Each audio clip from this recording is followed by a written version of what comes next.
What would you do if your entire world turned upside down in a single moment? That's the question Claire sat with as she stared down at her newborn twins, still wrapped in their hospital blankets. The room was silent except for the faint sounds of the baby's gentle breaths, the soft beeping of machines, and the rustling of nurses' footsteps just outside the door. Claire's hands trembled as she held one twin in her arms. The other lay peacefully beside her, each of them perfectly healthy, each of them beautiful in their own right. But there was something different about them. Something that no one had expected. One of the babies, a little girl, had skin as pale as porcelain, with tiny wisps of strawberry blonde hair. The other, a boy, had deep, rich brown skin that seemed to absorb the light in the room. The contrast between them was stark, almost jarring. Claire's mind struggled to reconcile the image before her with everything she had been led to believe. She had been so sure. She and Daniel, her husband, the love of her life, had been on the same page throughout her pregnancy. They were having twins, yes, but both had been told that the babies would have similar features, similar complexions, just like their parents. Claire was white, Daniel was white. It was supposed to be simple. But here they were, twins, sharing the same birth, but nothing else. And now, Claire was left to make sense of the puzzle that had shattered her peaceful world. She had no idea what to say to Daniel when he came in. He had gone home to pick up some things, but Claire knew he'd be back soon. And when he saw what had happened, what was now in front of them, she feared for the future of their family. Could they get through this? Her heart ached as the door clicked open, and Daniel stepped into the room. His face was tired, his eyes heavy from lack of sleep, but his expression lit up as he saw his children for the first time. He came over, carefully placing his things down beside the bed. "Claire," he whispered, his voice catching slightly as he gazed at the twins. His eyes shone with awe as he looked from one baby to the other. He walked closer, holding his breath, as if afraid to disturb the delicate moment of meeting his children. "Look at them," he said, his voice full of wonder. He smiled as he looked at the pale-skinned baby girl first, then shifted his gaze to the boy beside her. But then, his smile faltered. He hesitated, stepping back slightly as his gaze lingered on the darker-skinned boy. There was something in his eyes, something Claire couldn't quite place. It wasn't panic, but it wasn't joy either. It was confusion, a dawning realization that he hadn't expected. Claire felt a wave of panic wash over her. She had known he would notice the difference, but now that it was here, the weight of it was unbearable. "Claire," Daniel started, his voice quieter now, less sure. "What's going on?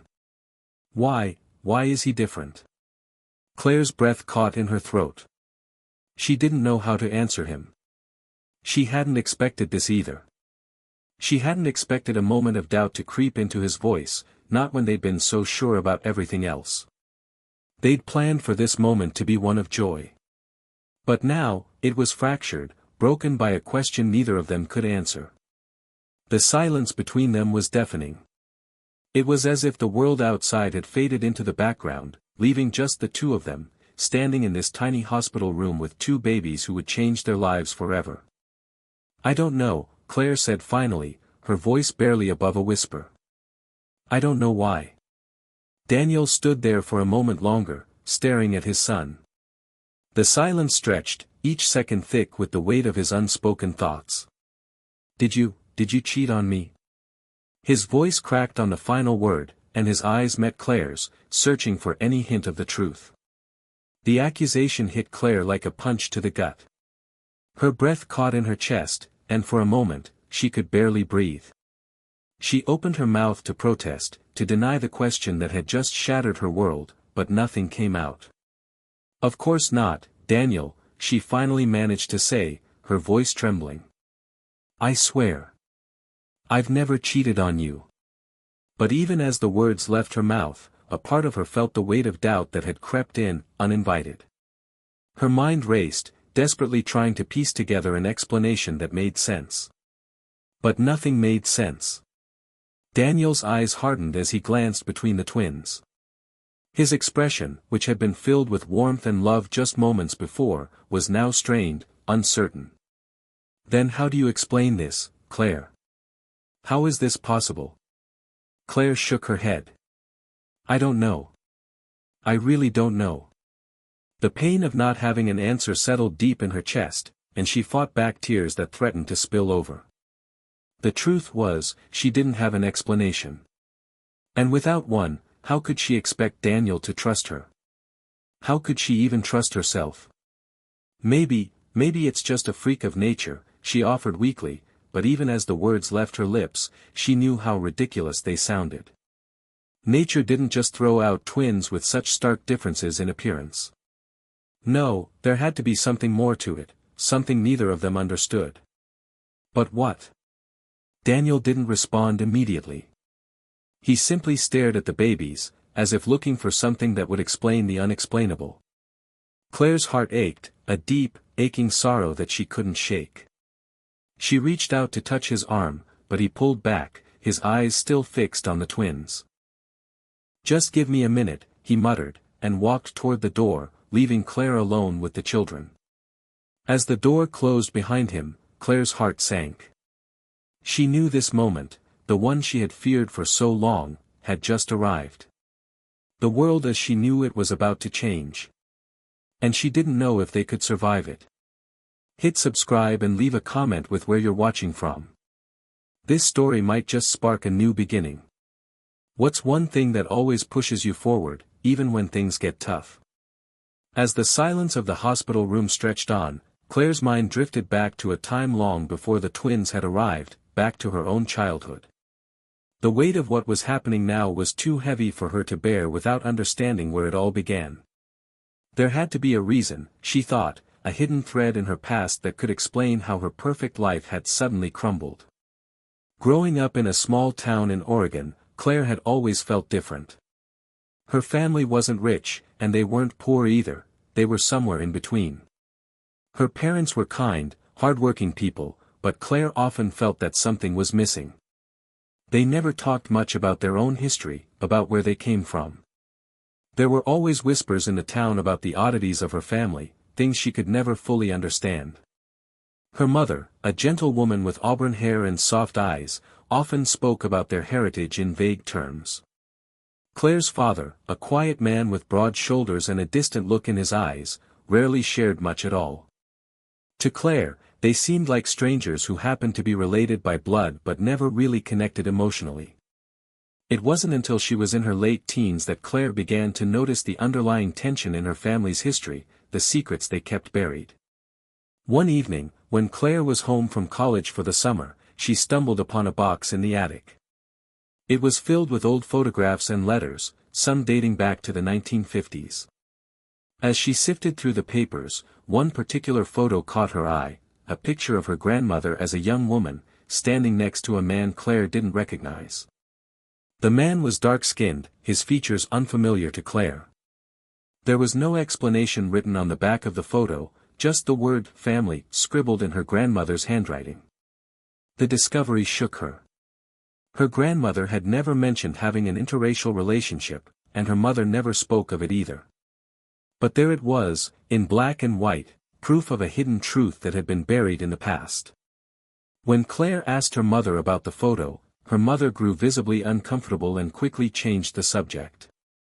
"That was a long time ago, sweetheart," her mother had said, avoiding her gaze.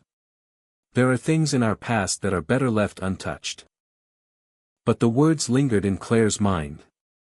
That photo, that unspoken history, kept her awake at night.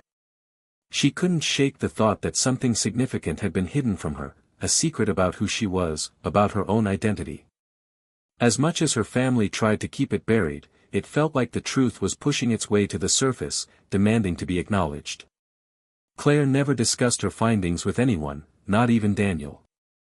At the time, she wasn't sure why. Perhaps it was because she had no idea what to make of it herself. Or maybe, deep down, she was afraid of how the truth might affect the perfect image she had built of her life. She chose to bury it, just as her family had.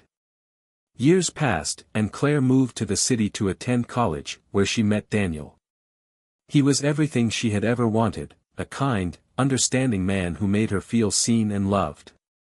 They shared dreams of a life together, of starting a family, and building a future free from the secrets that had weighed down her past.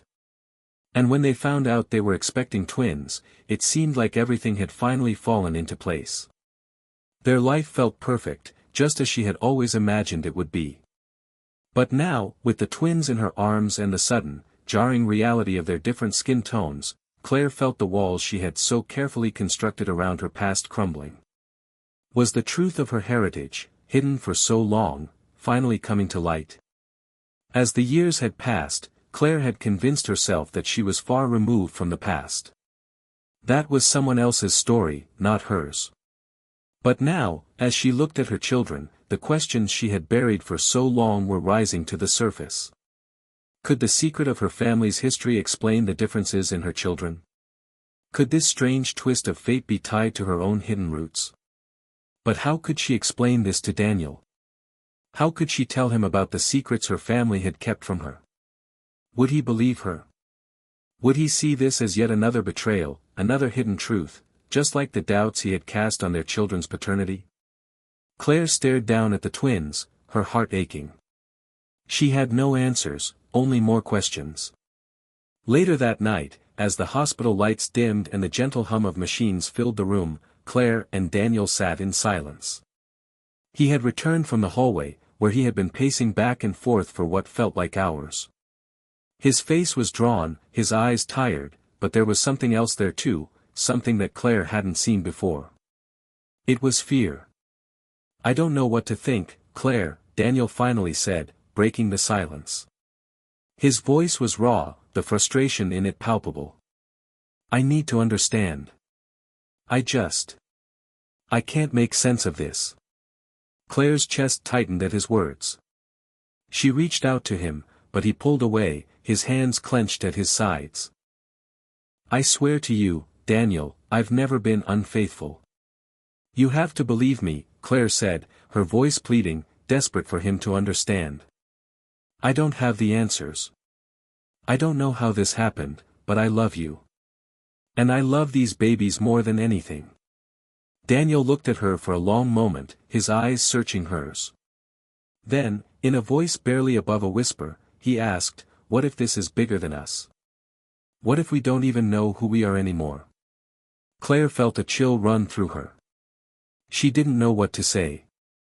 How could she explain something that she herself didn't fully understand? But deep down, she knew one thing for certain: their journey, the one they had started together all those years ago, had just taken an unexpected turn. And nothing would ever be the same. As the days passed, the questions lingered. Claire and Daniel tried to go about their routine, but the shadow of doubt hung between them, unspoken but ever present. The tension was palpable, as if every conversation, every moment, was colored by the uncertainty of the future. But Claire couldn't shake the feeling that the answers she sought were buried somewhere deep in her own past. Her family's secrets were no longer distant memories. They were a part of her children's story. And no matter how hard she tried to ignore them, she knew the truth would eventually come to light. The question now wasn't whether or not Claire could live with the truth, but whether Daniel could. The weeks that followed the twins' birth were a blur of hospital visits, sleepless nights, and a growing sense of tension that Claire couldn't shake. Daniel seemed distant, as though the walls between them were slowly rising higher with each passing day. He would smile at the twins when they were awake, but the warmth in his eyes was fleeting, replaced by a coldness Claire hadn't seen before. Claire's own heart ached as she watched him. She could feel the unspoken questions hanging in the air, suffocating their once happy home. Every time she tried to reach out, to hold his hand or share a moment of tenderness, Daniel seemed to pull away. The space between them grew, until it felt like there was an invisible chasm they couldn't bridge. The twins were, in many ways, the only things that kept Claire grounded. She poured all her love into them, tending to their every need with tenderness and devotion. But even their innocent smiles couldn't erase the growing sense of doubt that plagued her every waking moment. What had gone wrong? What had changed? Every time Claire looked at the babies, she couldn't help but ask herself the same questions over and over. Why was her son, Ethan, so dark-skinned, while her daughter, Lily, had the fair complexion that mirrored her own? She had never thought to question the paternity of her children until Daniel's harsh words had forced the possibility into her mind. Had something gone wrong during the pregnancy? Had she missed something? Or worse, had there been some hidden truth all along? It was during one of those sleepless nights, when the house was quiet and only the sound of the twins' soft breathing filled the room, that Claire's mind wandered back to that moment in the hospital. Daniel's words echoed in her ears, "Did you cheat on me?" The accusation had stung, more than she cared to admit. The very idea that Daniel, of all people, could doubt her, had shaken her to her core. She had spent years building a life with him, creating a foundation of trust, love, and companionship. And yet, in one moment of doubt, all of that seemed to unravel. But deep down, Claire knew she hadn't done anything wrong. She had been faithful to him in every sense of the word. The idea that she could have betrayed him, betrayed their family, felt foreign to her. She knew it wasn't true. Yet, despite her certainty, she couldn't help but wonder if the truth of her family's hidden history had anything to do with the current mystery she faced. The photo of her grandmother, the mysterious man in it, and the whispers that had always surrounded her family, all of it haunted her now, more than it ever had before. It was as though the secrets of her past had come knocking at her door, demanding to be acknowledged. Claire had buried the truth for so long, convincing herself that it didn't matter, that it was irrelevant. But now, with Ethan and Lily lying peacefully in their crib, it felt like everything was connected. Everything that had been hidden from her, hidden from them, was finally coming to light. The following morning, Claire's resolve hardened. She couldn't continue living in this state of confusion. She needed to understand what was going on, and she needed to know if there was any connection between her family's past and her children's present. She couldn't let Daniel's doubt poison their relationship any longer. She had to find the truth, for the sake of her family. She reached for her phone and dialed the number she had been avoiding for weeks. It was a number she hadn't called in years, the number of her mother. Her hands trembled as she held the phone to her ear, waiting for her mother to pick up. She wasn't sure what she expected from this call. She hadn't spoken to her parents much since she moved out of their house after high school. Her relationship with them had always been distant, but now, with the weight of everything pressing down on her, Claire needed answers. She couldn't keep living in the dark. "Hello?" Her mother's voice came through, soft and distant, as it always had been. "Mom, it's Claire," she said, trying to keep her voice steady. "We need to talk." There was a long pause on the other end of the line, followed by a deep sigh. "What's this about, sweetheart?" Claire bit her lip, gathering her thoughts. She knew this conversation would be difficult, but she wasn't prepared for the flood of emotions that rushed through her. She had spent so long trying to ignore the truth, trying to pretend that the past didn't matter, that she had no idea where to begin. "Mom, I've been thinking about something," Claire started, her voice hesitant. "I found something about our family's past. And I need to know what really happened." Her mother remained silent for a moment. Claire could hear the hesitation in her voice when she finally spoke. "What do you mean, dear?" Claire took a deep breath, her heart pounding in her chest. She had no idea how her mother would respond, but she couldn't keep the truth from her any longer. "Mom, I found that photo in the attic. Of Grandma with a man I don't recognize, someone with dark skin. And I need to know who he was. I need to understand what happened." There was another long pause, and Claire's breath caught in her throat. She could feel her mother's discomfort on the other end of the line. I don't know if this is the right time for this conversation, Claire," her mother finally said, her voice shaky. "You're a mother now. You've got your own family to think about." "No, Mom, I need to know," Claire insisted, her voice firm. "I need to understand why Ethan and Lily are the way they are. Why this is happening to us. Why you never told me the truth." Her mother's voice dropped to a whisper. There are things, Claire, things in our past that are better left in the past. You don't want to open those doors. I have to, Claire replied. For the sake of my family, I need to understand. Her mother was quiet for a long time, and Claire's heart raced as she waited for her to respond. Finally, her mother sighed deeply, the weight of the years of silence pressing down on them both. All right, her mother said, her voice resigned. I'll tell you everything. But you have to be ready for it. It's not a story you can undo. Claire swallowed hard, feeling a mixture of fear and relief wash over her. She had no idea what her mother was about to say, but she knew one thing for certain: the truth, whatever it was, would change everything. Claire's heart was racing as she sat on the edge of the bed, the phone pressed to her ear. Her mother's voice, once comforting and familiar, now felt like a distant echo, as though it belonged to someone else. She had always thought of her family as a pillar of stability, but with each passing moment, Claire felt as if the ground beneath her was shifting. Everything she thought she knew was about to be turned upside down. I'm listening, Mom, Claire said, her voice trembling slightly. She tried to steady herself, but the questions swirling in her mind made it hard to focus. Her mother sighed, and there was a deep, almost sorrowful pause before she spoke again. You need to understand, Claire, we come from a time when things were different. When people kept their secrets, for the sake of survival. Your grandmother, she had a relationship with that man in the photo, the one you found. His name was Richard. Claire felt a shiver run down her spine. Richard? Who was he? And why was he in our family's history but never mentioned? Her mother's voice softened, almost like she was speaking to herself rather than to Claire. He wasn't just anyone, Claire. He was someone your grandmother loved. But, their love was forbidden. Forbidden? Claire repeated, her voice cracking. What do you mean forbidden?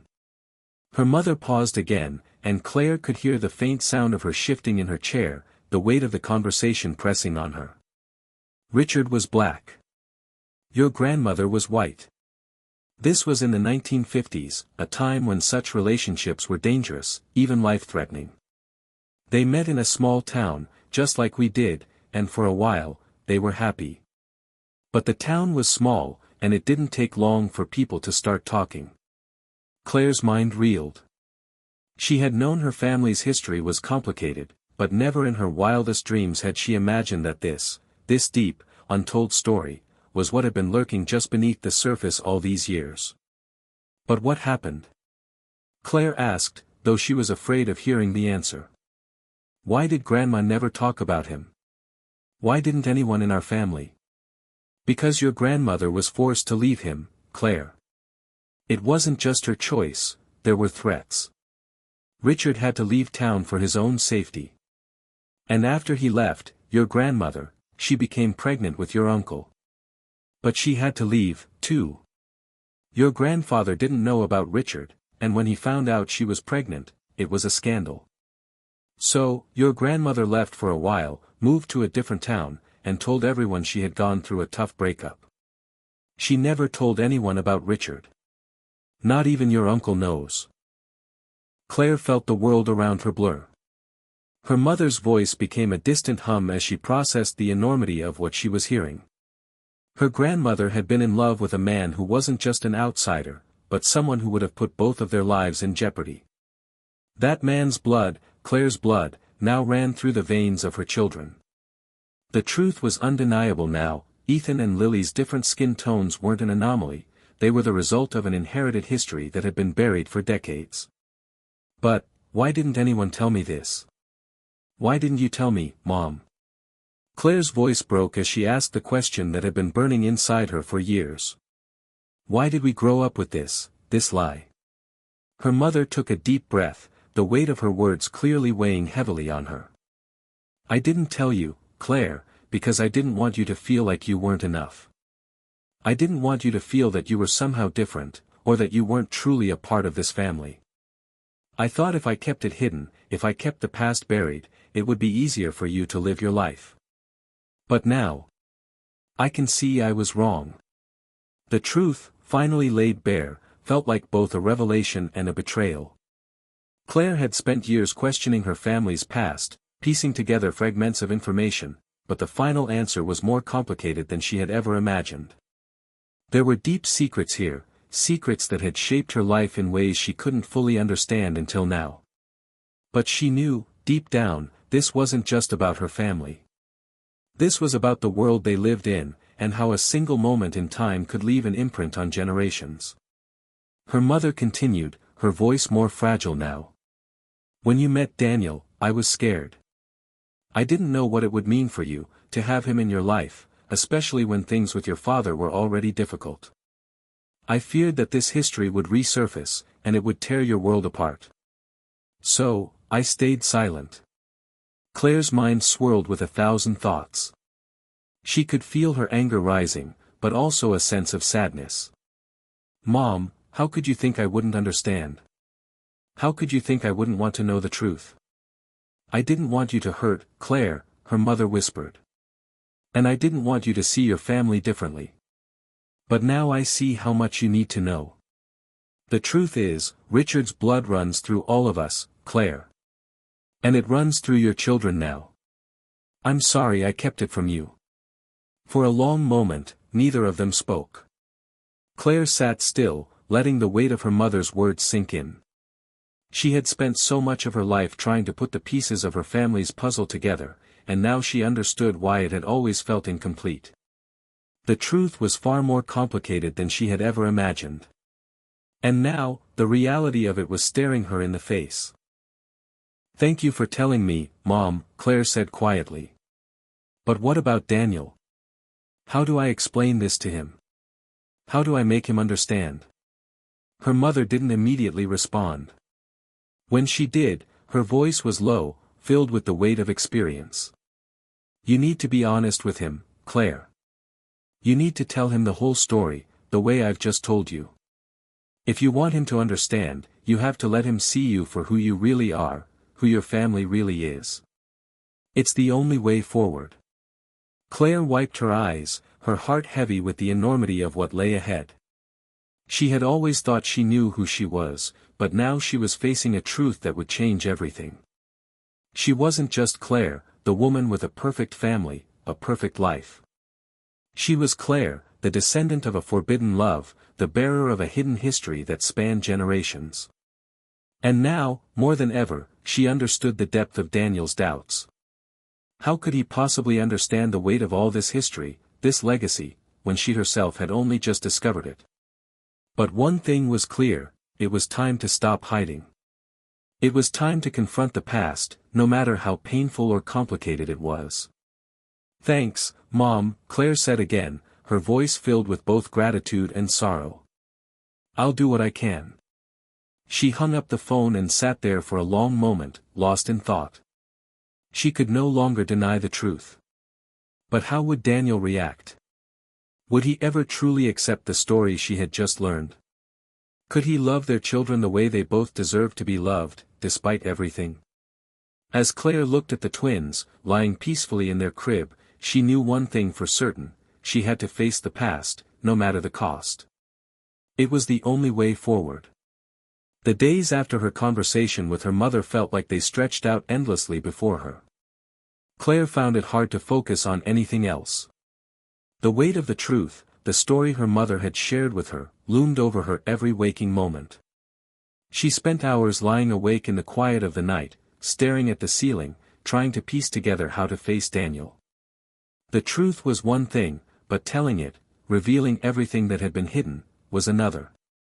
Daniel had been distant for weeks, but she had told herself that he was just adjusting to life with the twins. But deep down, Claire knew the truth, it wasn't just exhaustion or stress. The tension in their house wasn't caused by the sleepless nights or the overwhelming task of raising newborns. It was caused by the question that lingered between them, unspoken but undeniable: how had the twins turned out so different? Claire's heart raced every time she saw him, the questions in his eyes haunting her. She could no longer avoid it. She had to tell him. But how? How could she explain something that was so deeply ingrained in her family's history, something that had been kept hidden for generations? That evening, as the sun dipped below the horizon and the soft glow of the lamp illuminated their small living room, Claire knew it was time. She had to tell him. Daniel was sitting on the couch, flipping through a magazine, his eyes glazed over. He looked exhausted, but so did she. Raising twins wasn't easy, and the cracks in their relationship were beginning to show. The space between them seemed wider with each passing day. Claire walked over to him slowly, her heart pounding. She took a deep breath, trying to steady herself. He looked up as she approached, a faint smile tugging at the corner of his lips. But it was forced. She could see the fatigue in his eyes. "Daniel, we need to talk," she said, her voice quieter than she intended.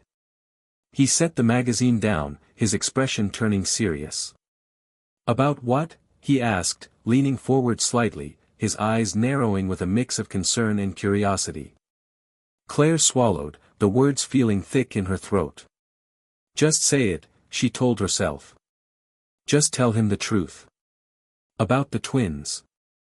About Ethan and Lily," she began, trying to keep her voice steady. About their different skin colors." Daniel's brow furrowed. "What about them? You know, it's been bothering me for a while now. I mean, there are kids, but it doesn't make sense. I don't know what happened, Claire." Claire's heart clenched. His voice, though laced with frustration, wasn't accusatory. But the question was still there. The doubt was still there. She sat down next to him, her fingers trembling as she intertwined them in her lap. "I know," she said softly. "I know it doesn't make sense. But I've been thinking a lot about it, and there's something I need to tell you." Daniel's eyes softened, his lips pressing together as he nodded. "What is it, Claire?" She closed her eyes for a moment, trying to summon the courage to speak the words. "It's about my family, and something I just learned. It's about my grandmother." Daniel was quiet, waiting for her to continue, though she could see the confusion on his face. "My grandmother, she had a relationship with a man named Richard. He wasn't white, Daniel," Claire said, her voice breaking slightly as she spoke.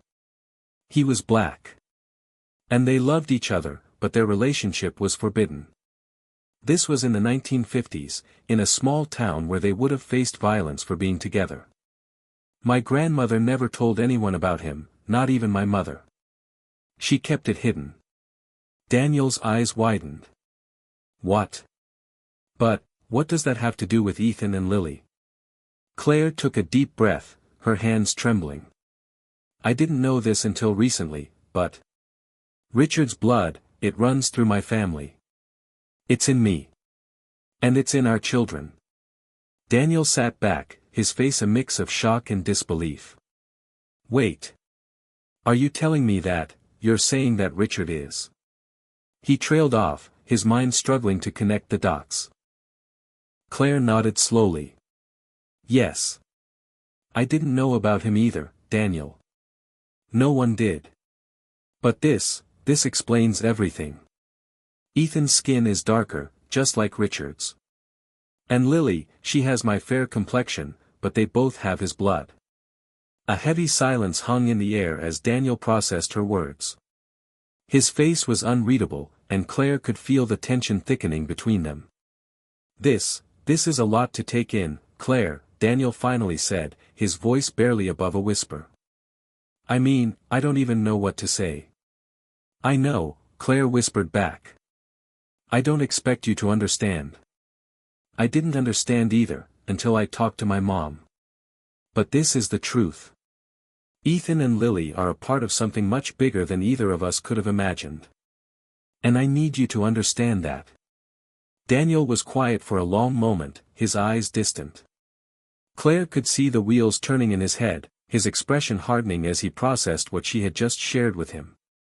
"Why didn't you tell me sooner?" he asked, his voice strained. "I didn't know how to, Daniel," Claire admitted, tears welling in her eyes. "I didn't know how to tell you that my family's history was tied up in all of this. I didn't know how to tell you that Ethan and Lily were connected to something I didn't even understand myself. Daniel's gaze softened slightly, but there was still a hard edge to his voice. I don't know. This changes everything, Claire. I mean, how do we even move forward from this? Claire's heart broke at the uncertainty in his voice. She had hoped he would understand, but the truth was heavy, and it was clear that the weight of it was too much for him to bear in this moment. We move forward together, she said quietly, her voice firm despite the cracks in her heart. We deal with this as a family. We can't change the past, Daniel, but we can choose how we handle it. I need you to be there for me. For us. Daniel didn't answer immediately. He stood up and paced around the room, his hand running through his hair as he processed everything Claire had just told him. The silence stretched between them, thick and heavy, like the air before a storm. Finally, he stopped and looked at her, his eyes filled with emotion, confusion, pain, and something else Claire couldn't quite place. I don't know, Claire. I don't know. Claire's heart sank, but she held his gaze. I know this is hard, Daniel. But if we don't face it together, we'll never move forward. I need you to trust me. Trust that I didn't hide this from you because I didn't want you to know. I hid it because I didn't understand it myself. Daniel sighed deeply, running his fingers over his face. I don't know what to say. I want to understand, but I'm scared, Claire. I'm scared that all of this means that everything we thought we knew, everything we built, could be a lie. Claire stood up, walking over to him. She placed her hand gently on his arm. I'm scared too, she whispered. But I'm asking you to take this journey with me. We have to face the truth, together. He didn't respond at first, but after a long moment, Daniel finally nodded. It wasn't the easy acceptance Claire had hoped for, but it was a start. We'll take it one step at a time, Daniel said softly. One step at a time. The days following the conversation with Daniel were some of the hardest of Claire's life. She had hoped for clarity, for understanding, but what she got instead was confusion, silence, and a strained distance that was suffocating. Daniel wasn't angry, not outwardly. But he wasn't the same either. There was a coldness in his eyes that hadn't been there before. It wasn't the warmth she was used to. It wasn't the man she had married. Claire watched him from across the room, his focus on something else, anything else, besides her. The twins were napping, and the house was quieter than it had ever been. She should have been relieved to have a break from the constant noise of motherhood, but instead, she felt the emptiness that had slowly crept in between them. The truth had cracked their fragile world, and Claire didn't know how to put it back together. Daniel sat on the couch, his arms crossed over his chest. The space between them felt miles apart, and Claire had no idea how to bridge it.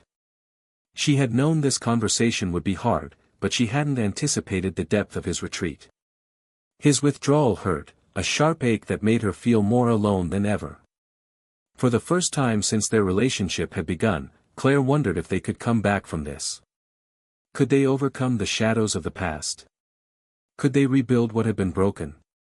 Daniel, we need to talk, Claire finally said, her voice tentative.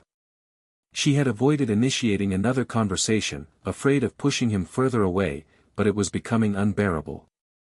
Silence had become their enemy. He didn't look up at first, as if hoping she would leave him alone.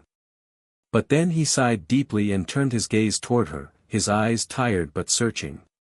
Talk about what? His tone was flat, guarded. Claire moved closer, sitting beside him on the couch. About us, she said quietly, her heart pounding in her chest. I know you're hurting, and I don't blame you for that. But we can't keep avoiding this. I'm not asking you to understand everything right now, but I need you to at least try. I need you to let me in, Daniel. He looked at her, his jaw tightening. You want me to just accept everything? To accept this history of secrets, Claire. I don't know how to do that. You've told me things I never imagined, things I'm not sure I can even process. It's like everything I thought I knew about you and your family is a lie. And the twins, our children, they're part of all of this. How do I just accept that? His words cut through her, each one landing with brutal force. He was angry, but he was also hurting. He wasn't just angry at her. He was angry at the truth itself, at everything it had turned upside down. I don't expect you to just accept it, Claire said, her voice quivering. I'm not asking for that. I'm asking for you to stay with me through this, Daniel. Because if we don't do this together, we'll fall apart. And I don't want that. I love you. I need you. His eyes softened, but his face remained tense, his hands clenching at his sides. It's not just about you and me anymore, Claire. It's about the twins. I can't look at them the same way now. I can't just pretend everything is okay when I'm not sure how to make sense of it all. Claire's throat tightened. She knew this wasn't just about her or about their relationship. It was about a history that neither of them had been prepared for. It was about the twins, who had no idea the weight of the world they had inherited. They were innocent in all of this, but the world around them was anything but. We're not pretending, Daniel, Claire whispered. I'm not asking you to. I'm just asking you to be with me in this. To help me understand it too. Because I don't have all the answers either. I never wanted to keep this from you. But I didn't know how to explain something I didn't even fully understand myself. Daniel's gaze fell to the floor, his shoulders slumping as if the weight of everything was too much to bear. I don't know what to do with this, Claire. I don't know how to be the man you want me to be when everything feels broken. I'm not sure I can be the father they need, not when I don't even know who I am in this whole mess. Claire reached out, gently taking his hand in hers. You're still the same man, Daniel. You're still the same father. I know this is hard, but we have to be strong for the twins. We have to be strong for each other. And that means facing the truth, no matter how much it hurts. But we'll get through this together. I promise. For a long time, Daniel didn't respond. The silence was heavy, but it wasn't as suffocating as before. Slowly, after what felt like an eternity, he squeezed her hand, his eyes meeting hers. I don't know how to get there, Claire. But I'll try. For you. For them. His voice was low, filled with uncertainty, but there was a flicker of something, maybe hope, maybe resolve, in his eyes. Claire nodded, tears threatening to spill from her eyes. That's all I need. I just need you to try. And so, with the weight of the world pressing down on them, Claire and Daniel took the first step toward healing. It wouldn't be easy. It wouldn't be quick. But it was a step in the right direction. Together, they would figure out how to move forward, how to rebuild their family, and how to embrace the truth that had once threatened to tear them apart. The days that followed were filled with long talks, painful silences, and moments of deep reflection. They began to rebuild their relationship one conversation at a time. But the road ahead was still long. Daniel would have to come to terms with his own feelings of doubt and confusion, while Claire would have to reconcile the truth about her family's past with the life she had built with him. The twins, oblivious to the emotional storm surrounding them, continued to grow. Their innocent smiles were a reminder of what was at stake, of the love and the future Claire and Daniel were fighting for. But every moment, every step, was a reminder that the road to understanding was not always smooth. Sometimes, the cracks in the foundation ran deep. But they were determined to build something stronger. The morning light crept through the window, casting soft beams of golden warmth across the room. Claire lay awake, staring at the ceiling, her thoughts swirling in a fog. The night before had been filled with more tears and deep conversations, but still, the question that had been haunting her for weeks lingered in the back of her mind: could they truly overcome this? Could she and Daniel heal from the ruptures in their relationship? The twins were in the next room, playing quietly in their crib, their tiny voices filled with the innocent joy that only children could possess. Ethan's laughter was a melody that had once filled Claire with boundless joy, and now it felt like the faintest reminder of the love that had been, and could still be, if they tried hard enough. Lily, on the other hand, had a quiet serenity about her.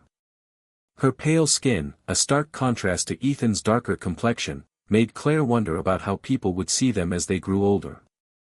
Would they understand the beauty of their difference, or would they judge them for something beyond their control? Claire had promised Daniel they would take things one step at a time, but with every step, it felt like they were trudging through uncharted territory, unsure of where they were going or what the next challenge would be. She heard the sound of footsteps, and then the door creaked open. Daniel stood in the doorway, his face a mix of exhaustion and something that Claire couldn't quite place. But there was something new in his eyes, something that told her he was ready to try again. "Morning," he said softly, his voice low. Claire turned her head, offering him a small, hesitant smile. "Morning," she replied. He walked over to her side of the bed and sat down, looking at her for a long moment. "I've been thinking," he began, his eyes lingering on the twins, who were now babbling happily, oblivious to the emotional turmoil surrounding them. "About what?" Claire asked, her voice cautious but hopeful. "I've been thinking about how to move forward," he said, his gaze meeting hers. "And I think I understand something now that I didn't before. I think I've been so wrapped up in my own confusion and fear that I didn't stop to really see you. I didn't stop to see what you were going through. I'm sorry, Claire." Claire's heart clenched at his words, and she found herself struggling to keep her composure. This was what she had been waiting for, a crack in the coldness, a glimpse of the man she had once known. "You've been scared too," she said softly, her voice filled with understanding. "This has been hard for both of us. But you didn't have to do this alone. We didn't have to do this alone." Daniel nodded, his shoulders dropping as if the weight of his own guilt was finally sinking in. "I've been scared of losing you, of losing the family we were building. And I've been scared of the unknown, of what this all means for our future. But I don't want to keep running away from it anymore, Claire. I want to face it with you." Tears welled up in Claire's eyes, but she blinked them away quickly. "I'm not going anywhere, Daniel. I'm right here. We're in this together." He leaned over and kissed her gently on the forehead, his lips warm and comforting against her skin. It was a simple gesture, but it carried so much weight, the beginning of the healing they both needed. "I know," he whispered. I've been trying to make sense of it all, and it's been hard. But I see it now. I see them. I see Ethan and Lily for who they are, and I'm ready to embrace everything about them, about us." Claire felt a warmth spread through her chest as she heard the sincerity in his voice. She had waited for this moment, for him to acknowledge the twins, not as something that had to be explained away or justified, but as part of their story, a beautiful part of their family. She smiled, her heart swelling with love for him, for their children, for the life they were building, piece by piece. "Thank you, Daniel. I know this isn't easy. I know it's going to take time, but I'm so glad we're doing this together." They sat there in silence for a moment, the weight of their words hanging in the air, but this time, the silence didn't feel heavy. It felt like peace was beginning to settle in. The twins started to fuss, and Claire shifted to stand up, moving towards them. Daniel followed her, his hand resting gently on her back. They stood side by side, looking down at the babies as they reached up, their tiny hands grasping for attention. "I think they're ready for breakfast," Claire said with a soft chuckle, the tension in her body slowly melting away. She glanced at Daniel, her eyes full of love and hope. "What do you think? Should we make it a family breakfast?" Daniel smiled, a slow, genuine smile that reached his eyes.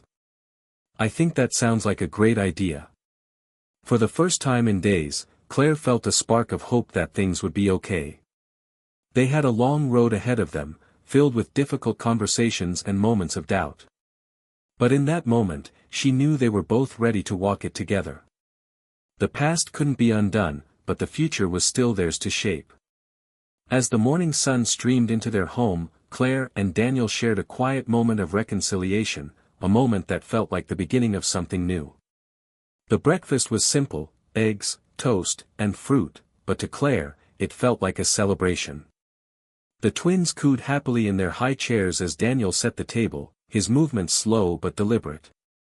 They had come through the storm, and though the road ahead was still uncertain, they were no longer facing it alone. Daniel sat down beside Claire, his hand gently resting on hers as they shared a quiet breakfast together. The twins babbled, their innocent chatter filling the space between them. "I love you," Claire whispered, her heart full. "And I'm so glad we're doing this together." Daniel squeezed her hand. "I love you too. And I'm ready to be the father they need, the husband you need. I don't know what the future holds, but I know we're stronger for everything we've gone through." With that simple declaration, the weight of the past seemed to lift, just a little. The journey was far from over, but it felt like they were starting again, stronger, more united, and ready to face whatever came next. The next few weeks passed in a blur of motion and emotion. Claire and Daniel had started to rebuild the delicate foundation of their relationship. They spent more time together as a family, trying to push aside the unresolved tensions and instead focus on their children and the love they shared. But Claire could feel the undercurrent of uncertainty still swirling beneath the surface. Though the healing had begun, the journey wasn't as simple as it appeared. One afternoon, Claire found herself sitting in the kitchen, absent-mindedly stirring a pot of soup while Lily and Ethan played in the living room. She glanced over at the twins, watching as they tried to pull themselves up on the couch, their tiny hands grasping the cushions. They were growing so quickly.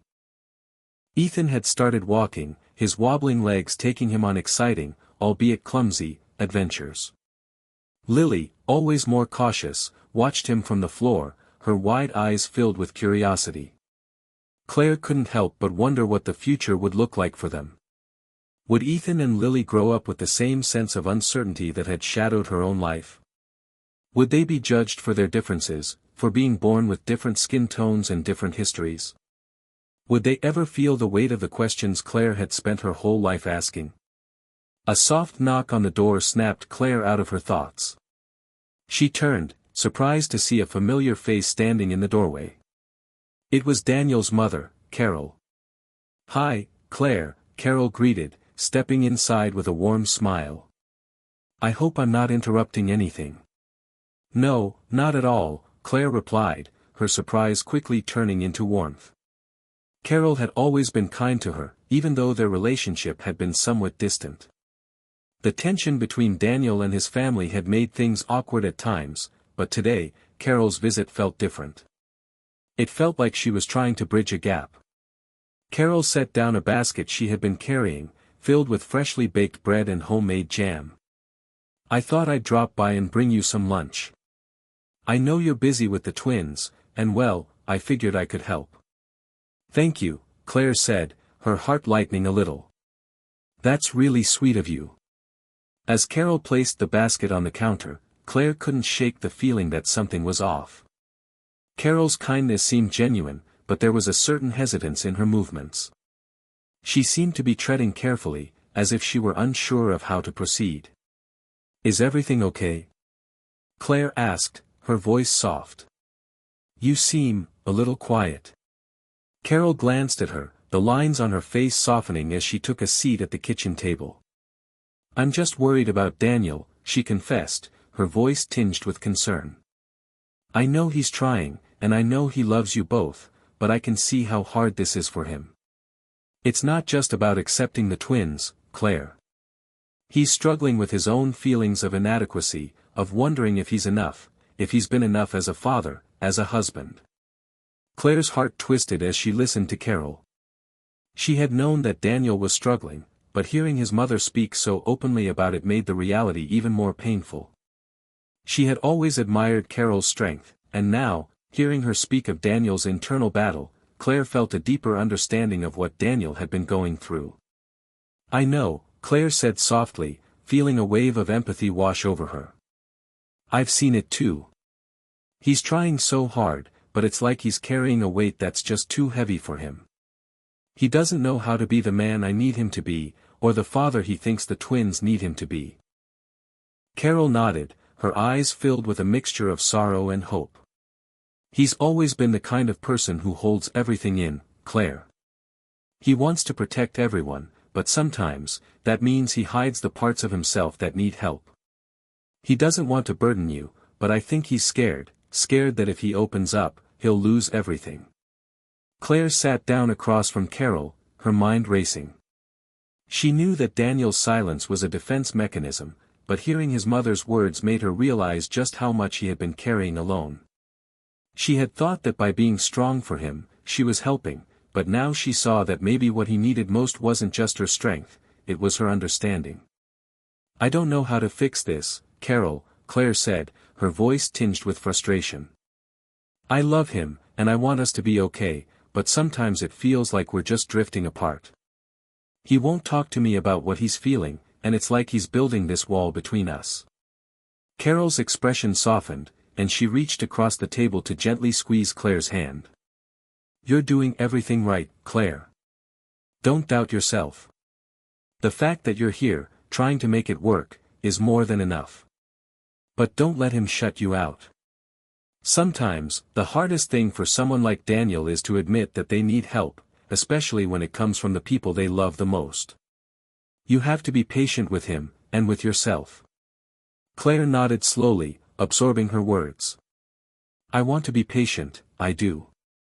But it's hard, Carol. I just want things to be okay again. For him, for me, for the twins. I know, Carol said, her voice softening. But you've come so far already. And sometimes, you just have to give him the space to come to you. It won't be easy, but he will get there, Claire. I truly believe that.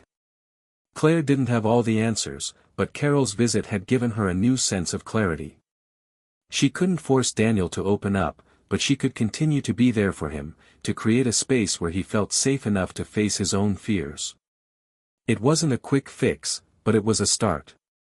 And right now, that was all she could do. As Carol prepared to leave, she gave Claire a final, reassuring smile. You're doing great, Claire. Don't let anyone, especially Daniel, make you feel like you're not enough. You are. Thank you, Claire whispered, feeling the weight of her words sink into her heart. I needed to hear that. After Carol left, Claire sat quietly for a while, watching the twins as they napped peacefully in their cribs. The afternoon sun cast long shadows across the room, but it didn't feel heavy. It felt like a new beginning, a chance to face the challenges ahead with renewed determination. And maybe, just maybe, it was a chance to finally break down the walls that had kept her and Daniel apart. The days following Carol's visit were quieter than Claire had expected. While her conversation with Daniel's mother had left her with a sense of understanding and a new kind of patience, it didn't immediately resolve the tension between her and Daniel. If anything, it became clearer to her just how deep his inner turmoil went. She could see the effort he put into being present for their children, but when it came to their relationship, it felt like they were still standing on opposite sides of an emotional canyon, trying to find a way to bridge the gap. It had been a few days since Carol's visit, and Claire had noticed subtle changes in Daniel's behavior. He was more distant, more withdrawn, like he was trying to hold on to something that he couldn't quite grasp. The casual conversations they used to have, about their dreams, their hopes, their plans, had become strained. They both seemed to be walking on eggshells, as if afraid that a wrong word or a wrong move would shatter the fragile truce they had established. One evening, after the twins were tucked into bed, Claire and Daniel found themselves sitting at opposite ends of the couch, the space between them heavy and unspoken. The TV played in the background, but neither of them seemed to be paying attention. The silence stretched on, thick with unaddressed emotions. Claire's gaze wandered to the window, the last remnants of daylight slipping away as the night settled in. Finally, Daniel broke the silence, his voice quiet and hesitant. I've been thinking. Claire's heart skipped a beat. She'd been waiting for this moment, the one where Daniel would finally open up to her about what he was feeling. But she wasn't prepared for what came next. I feel like I'm failing, he said, his voice rough with emotion. I'm failing as a father, Claire. I'm failing as your husband. And I don't know how to fix it. I don't know how to make it right. Claire's breath caught in her throat. She had known he was struggling, but hearing him admit it, hearing him say the words out loud, made the reality even more painful. Her heart ached for him, but at the same time, a part of her wanted to scream, to ask him why he had kept all of this inside for so long. You're not failing, Claire replied, her voice soft but firm. We're in this together. I'm here, Daniel. I'm here, and I'm not going anywhere. We just need to talk. We need to be honest with each other. Daniel ran a hand through his hair, his frustration palpable. I don't know how to do that, he said, his voice breaking slightly. I've been carrying this weight for so long, pretending like I have everything under control, but I don't. I'm scared, Claire. I'm scared that I'm not enough for you, for the twins. That I won't ever be enough. Claire's heart broke at his words. He had always been the strong one, the protector, the one who held everything together. But now, she could see the cracks in his armor, the vulnerability that he had hidden from her for so long. I need you to let me in, she said softly, her voice barely above a whisper. I need you to trust me, Daniel. I need to know what you're feeling. We're a team, remember? We're supposed to be in this together. There was a long pause as Daniel looked at her, his eyes filled with uncertainty. He opened his mouth to speak, but no words came out. The silence between them felt like a chasm that neither of them knew how to cross. Why are you shutting me out? Claire asked, her voice tinged with frustration and hurt. Why won't you let me help you? I'm here, I want to help, but you have to let me in. I can't keep guessing what you're feeling, Daniel. I need you to tell me. Daniel's shoulders sagged as he let out a heavy sigh. I don't know how, he admitted, his voice thick with emotion. I don't know how to share this with you. I don't want to burden you. You've already been through so much. I don't want to make it worse. Claire reached out, placing her hand gently on his. You're not burdening me, she said softly. You're not. I love you, Daniel. But I can't do this alone. We're supposed to be in this together, no matter how hard it gets. Daniel's eyes filled with tears, the weight of his emotions finally breaking through.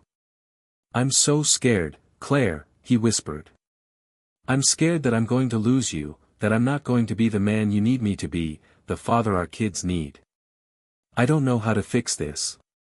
Claire's heart ached as she watched him struggle.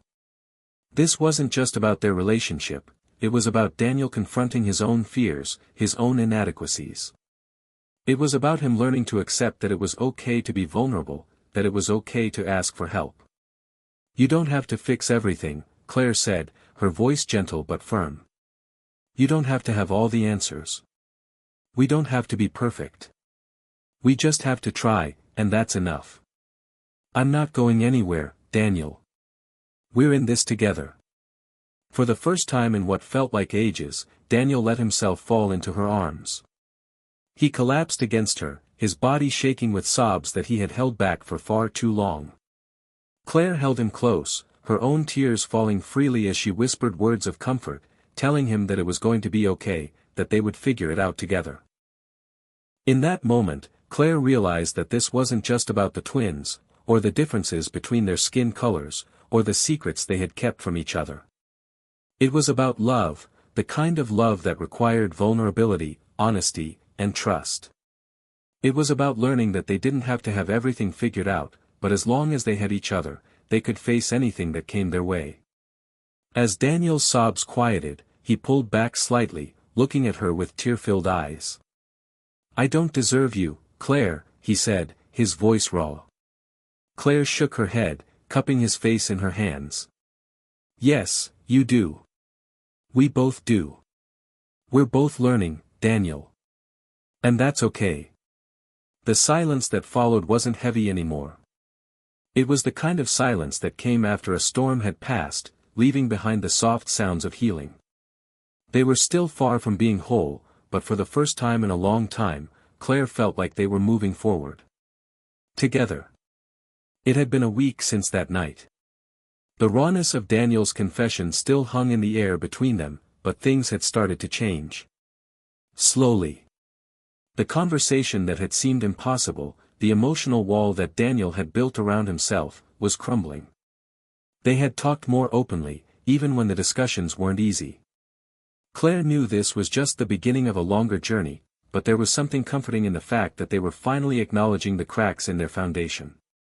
It wasn't perfect, but it was real. That morning, Claire had woken up early to the sound of the twins gurgling in their cribs. She smiled, stretching her tired limbs, and quietly walked to the nursery. Ethan was already standing, gripping the side of his crib, his little face lighting up when he saw her. Lily, still nestled against her blanket, was blinking sleepily, her wide brown eyes focused on her mother with a look of soft curiosity. "Good morning, my sweethearts," Claire whispered, lifting Ethan out of his crib first. He cooed as she held him close, his small hands patting her cheek.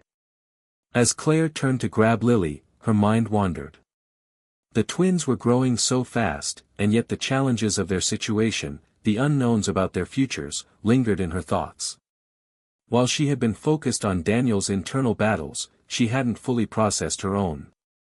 She wanted nothing more than to be a good mother to Ethan and Lily, but the reality of their differences, especially their skin tones, still felt like a heavy burden. Would they face challenges because of how they looked? Would other children ask about their origins or make assumptions? Would their father be able to give them what they needed, even if he didn't have all the answers for himself? The momentary peace was broken when Daniel entered the nursery, rubbing his eyes. His face softened as he looked at the twins, now fully awake and giggling in their mother's arms.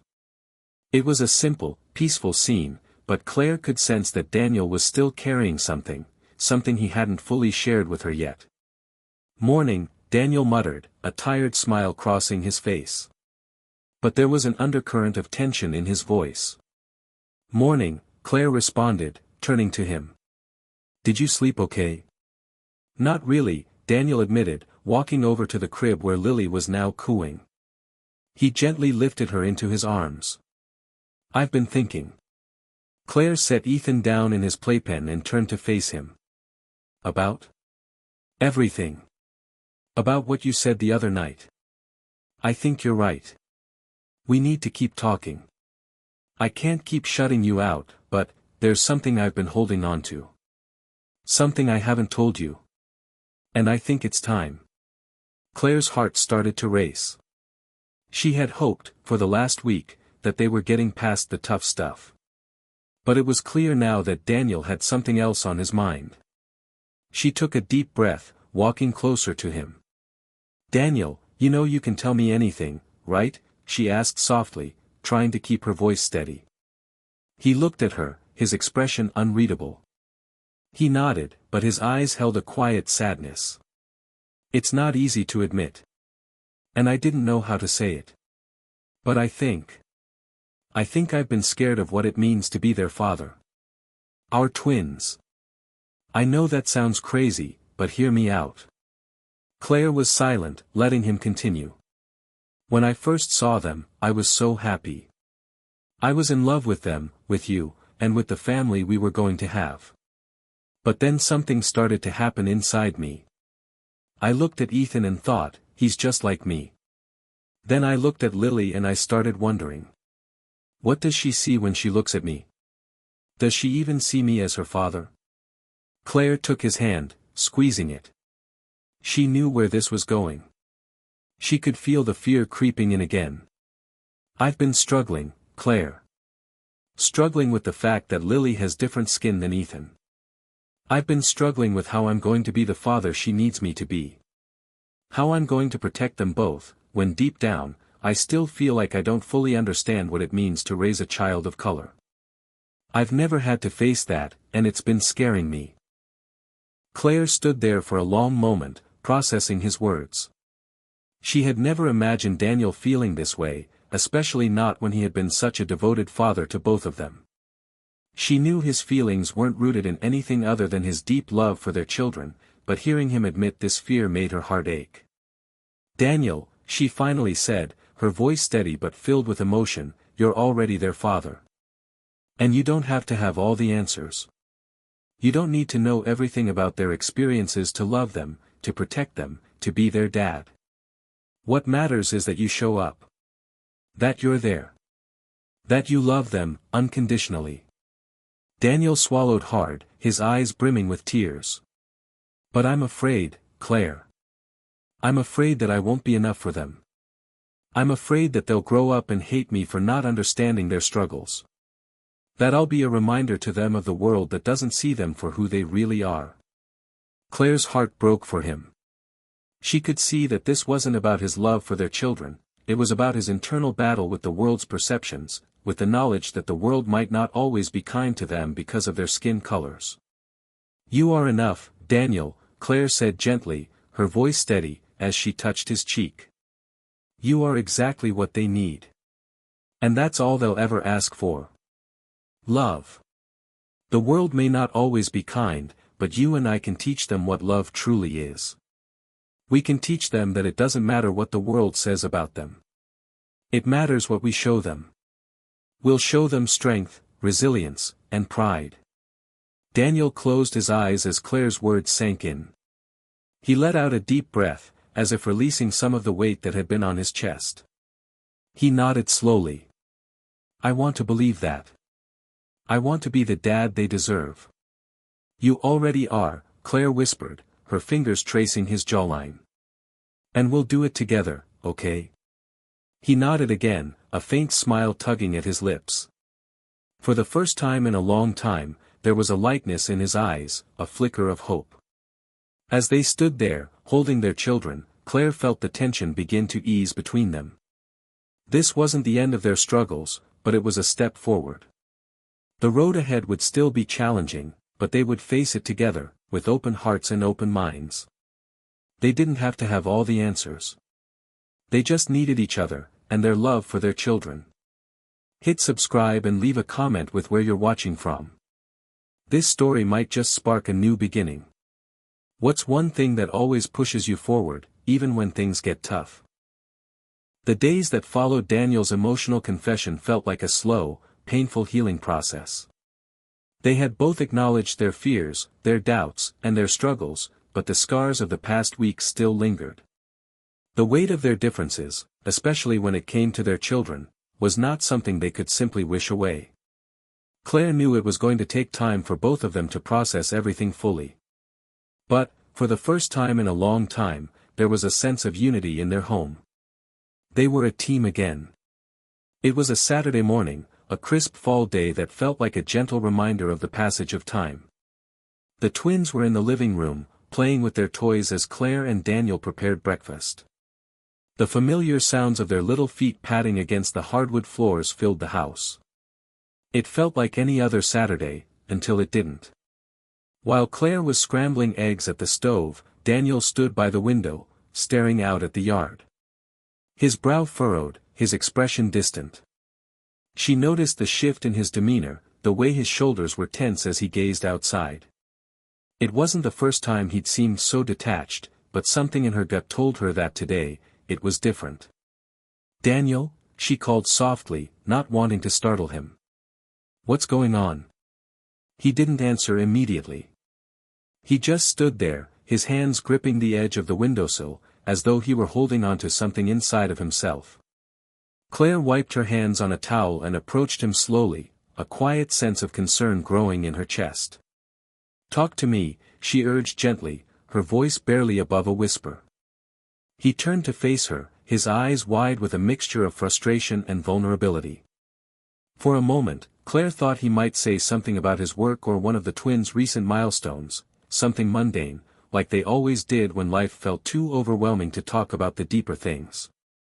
But the words that left his mouth caught her completely off guard. "I'm scared, Claire." The admission hit her like a ton of bricks. Daniel, her strong, dependable husband, the man who had always seemed to have it together, was scared. But she didn't know exactly what he was afraid of. I know we've been talking more lately, he continued, his voice trembling slightly, but I don't know how to keep going. Every time I look at Ethan and Lily, I'm reminded of all the things I can't protect them from. I can't protect them from how the world will see them. How the world might treat them because they look different. I can't fix that. And I hate it. Claire's breath caught in her throat.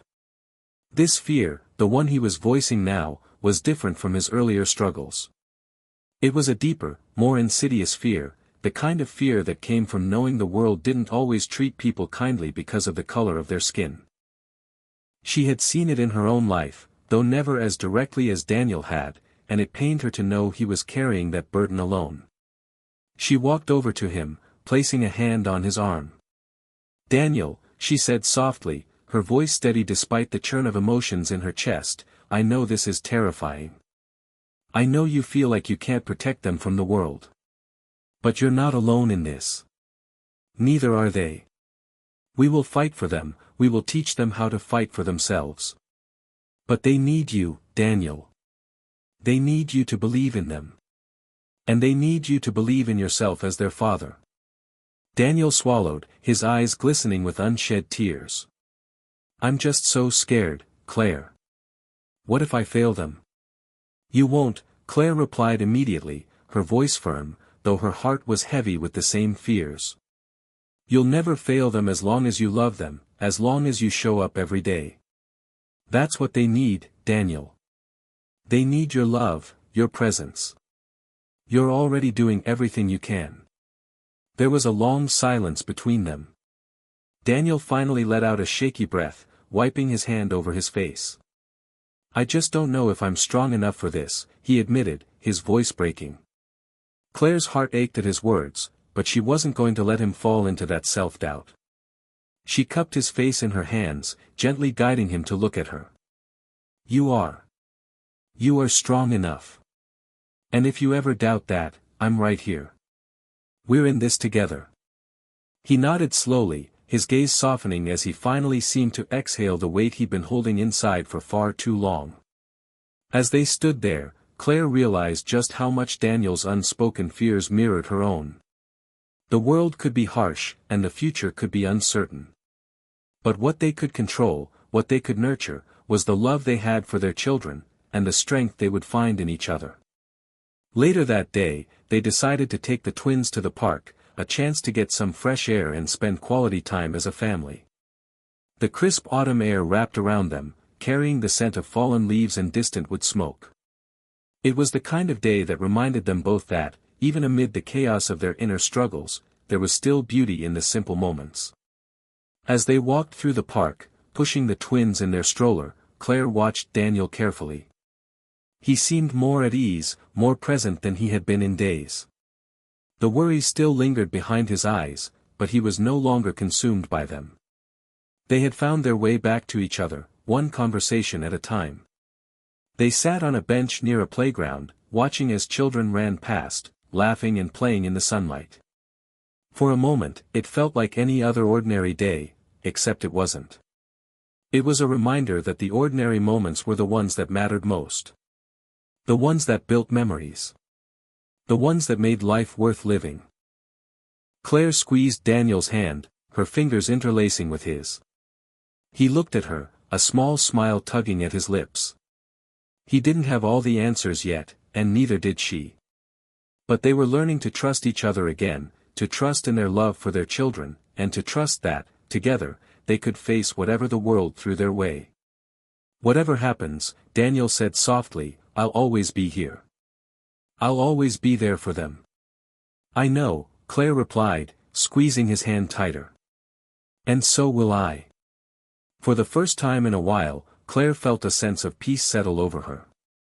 It wasn't a complete resolution, but it was progress. They were in this together, facing their fears, their doubts, and their hopes for the future, hand in hand, step by step. The next few weeks were filled with moments of clarity and moments of uncertainty, but as they progressed, the walls that had separated Daniel and Claire seemed to gradually break down. It wasn't immediate, and it certainly wasn't easy, but there was something powerful about the vulnerability they had shared. The conversations between them, once painful and often strained, were now more honest. They were learning to navigate this new chapter of their lives, together, with each day offering its own challenges and triumphs.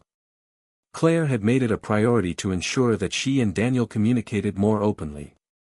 The nights when the twins were asleep, she would stay up a little later, just talking to him, about fears, hopes, small victories, and even trivial things. In those quiet moments, they had rediscovered each other in a way they hadn't before. They weren't just parents anymore. They were partners. One evening, after they had put the twins down to sleep, Claire sat beside Daniel on the couch. She could tell that he was deep in thought, his brow furrowed as he stared into the dim glow of the television that neither of them was really watching. She turned off the TV, knowing this wasn't the time for distractions. "Hey," she said gently, nudging him with her shoulder. "What's going on in that head of yours?" Daniel let out a deep sigh, rubbing his eyes as if trying to clear away a fog that had settled there. "I keep thinking about what you said the other day. About us facing this together. And I believe you. I do. But there's something else I've been holding on to. Something I think we need to talk about." Claire's heart skipped a beat. After all the conversations they'd had, after everything they'd already shared, there was still something more. She wasn't sure if she was prepared for what he might say, but she had to be. They had come so far. "Talk to me, Daniel," she said softly, her voice steady but full of compassion. "What is it?" He turned to her, his eyes searching hers, as if trying to find the right words. Then, with a hesitant breath, he spoke. "I've been thinking about the way the world is going to see our children. More specifically, how the world might see me as their father. I've been feeling inadequate. I'm white, Claire. They're not. I'm afraid people won't understand how deeply I love them. They'll see me as an outsider in their lives. And sometimes, I wonder if that will affect them." Claire reached out and took his hand, squeezing it firmly. "Daniel, you're already their father. No one can take that away from you. Your love for them isn't defined by the color of your skin. The way the world might view you doesn't change that. They know you, Daniel. They feel your love every single day. And when they're older, they'll understand that. They'll see that the love you've given them is not only real, but unbreakable." Daniel's lips parted, but no words came out. He was silent for a long time, letting her words settle within him. Finally, he exhaled slowly and nodded. "I want to believe that. But sometimes, I can't help but think about what might happen when they face the world outside of this home." Claire understood. The world wasn't kind to people who didn't fit into its narrow molds, and she knew that her children would face challenges she hadn't even considered until recently. But she wasn't going to let that fear overshadow the love they had for each other. "You can't protect them from everything, Daniel," she said softly, "but you can equip them with the confidence to face whatever comes. And you're doing that. You're already doing that." Daniel smiled weakly, his eyes full of gratitude. "I just wish it were easier." Claire leaned her head on his shoulder, her voice gentle but unwavering. "Nothing worth having ever is. But we'll figure it out. Together." There was a long pause as they sat in comfortable silence, the weight of the conversation hanging between them, but not in a negative way. It felt like they were finally understanding each other's fears, like they were finally letting go of the need to have all the answers. And that realization, for both of them, was freeing. The next morning, after breakfast, Claire decided it was time to face another part of her own journey. She needed to talk to someone outside of their household, someone who could offer a different perspective. She called her sister, Maya, who had always been a source of strength and support. Maya had a way of grounding Claire, and as much as Claire hated to admit it, she needed some advice. She needed to hear that she wasn't alone in feeling overwhelmed by everything. "Maya?" Claire's voice trembled slightly as she dialed her sister's number. "I need to talk." Maya picked up on the first ring. "Hey, sis. What's going on? I don't know, Maya. I'm feeling like I'm not doing enough for Daniel. I thought we were getting past this, but I think he's still struggling. He's been dealing with a lot of guilt, and I feel like I'm losing him again. I don't know how to help him. There was a brief pause on the other end of the line. Then Maya spoke, her voice calm and reassuring. Claire, you're doing more than enough. Sometimes, all you can do is be there for him. I know it's hard, but you're right, he's struggling, and that's okay. But so are you. It's okay to feel overwhelmed. You're carrying a lot on your shoulders too. But don't carry it alone. You and Daniel are a team, and sometimes, you need someone else to help lighten the load. I feel like I should be doing more, Claire confessed. Like I should be fixing everything. You don't have to fix anything, Maya replied, her tone firm. You don't need to solve every problem. What you need to do is listen. Just listen to each other. And remember that, even when it feels like you're not making progress, you're still moving forward. Sometimes, one conversation at a time is enough. Claire closed her eyes, letting her sister's words sink in. Maybe she didn't have to fix everything. Maybe the best thing she could do was just be there, listen, and support. She had always been the problem solver, the fixer, but maybe this time, the solution was simpler than she thought. You're right, Claire said softly, a sense of peace settling over her. Thanks, Maya. I needed to hear that. No problem, sis, Maya said with a smile in her voice. You're not alone. Remember that. After hanging up, Claire sat for a moment in silence. There was still so much uncertainty, so much fear of the unknown. But for the first time in a long time, she felt like she had taken a step toward understanding, not just Daniel, but herself as well. Later that afternoon, as they sat down for a family meal, Claire couldn't help but notice how peaceful things felt. They weren't perfect, nothing ever was, but they were learning. Every day, they were learning to be better for each other, to support each other in ways they hadn't before. As Daniel passed her a plate of food, their eyes met, and she saw something in his gaze that hadn't been there in a while, hope. Maybe it was because they were facing their fears together, maybe it was because they had learned to speak the truth, no matter how difficult. But Claire realized then that she didn't need to have all the answers. As long as they had each other, that was enough. The weeks that followed the conversation with Maya felt like a blur.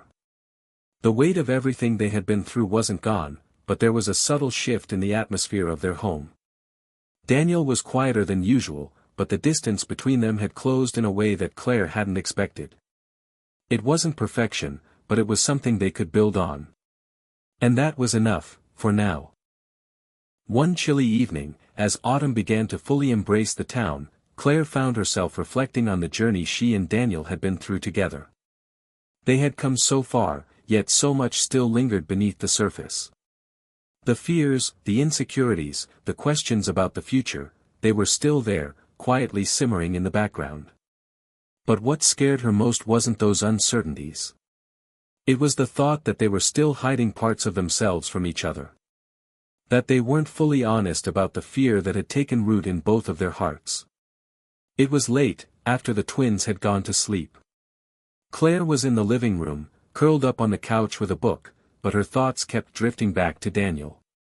She couldn't shake the feeling that there was something more he wasn't saying, something still weighing him down.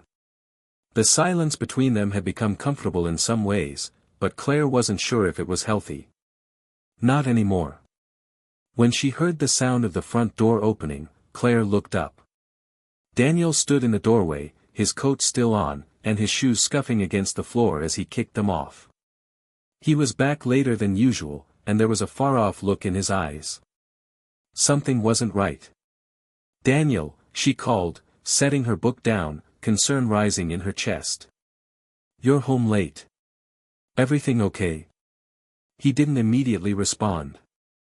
Instead, he walked toward the kitchen, the tension in his movements too obvious to ignore. Claire's stomach tightened. She had learned over the years how to read Daniel's body language, when he was upset, when he was hiding something. And right now, he was definitely hiding something.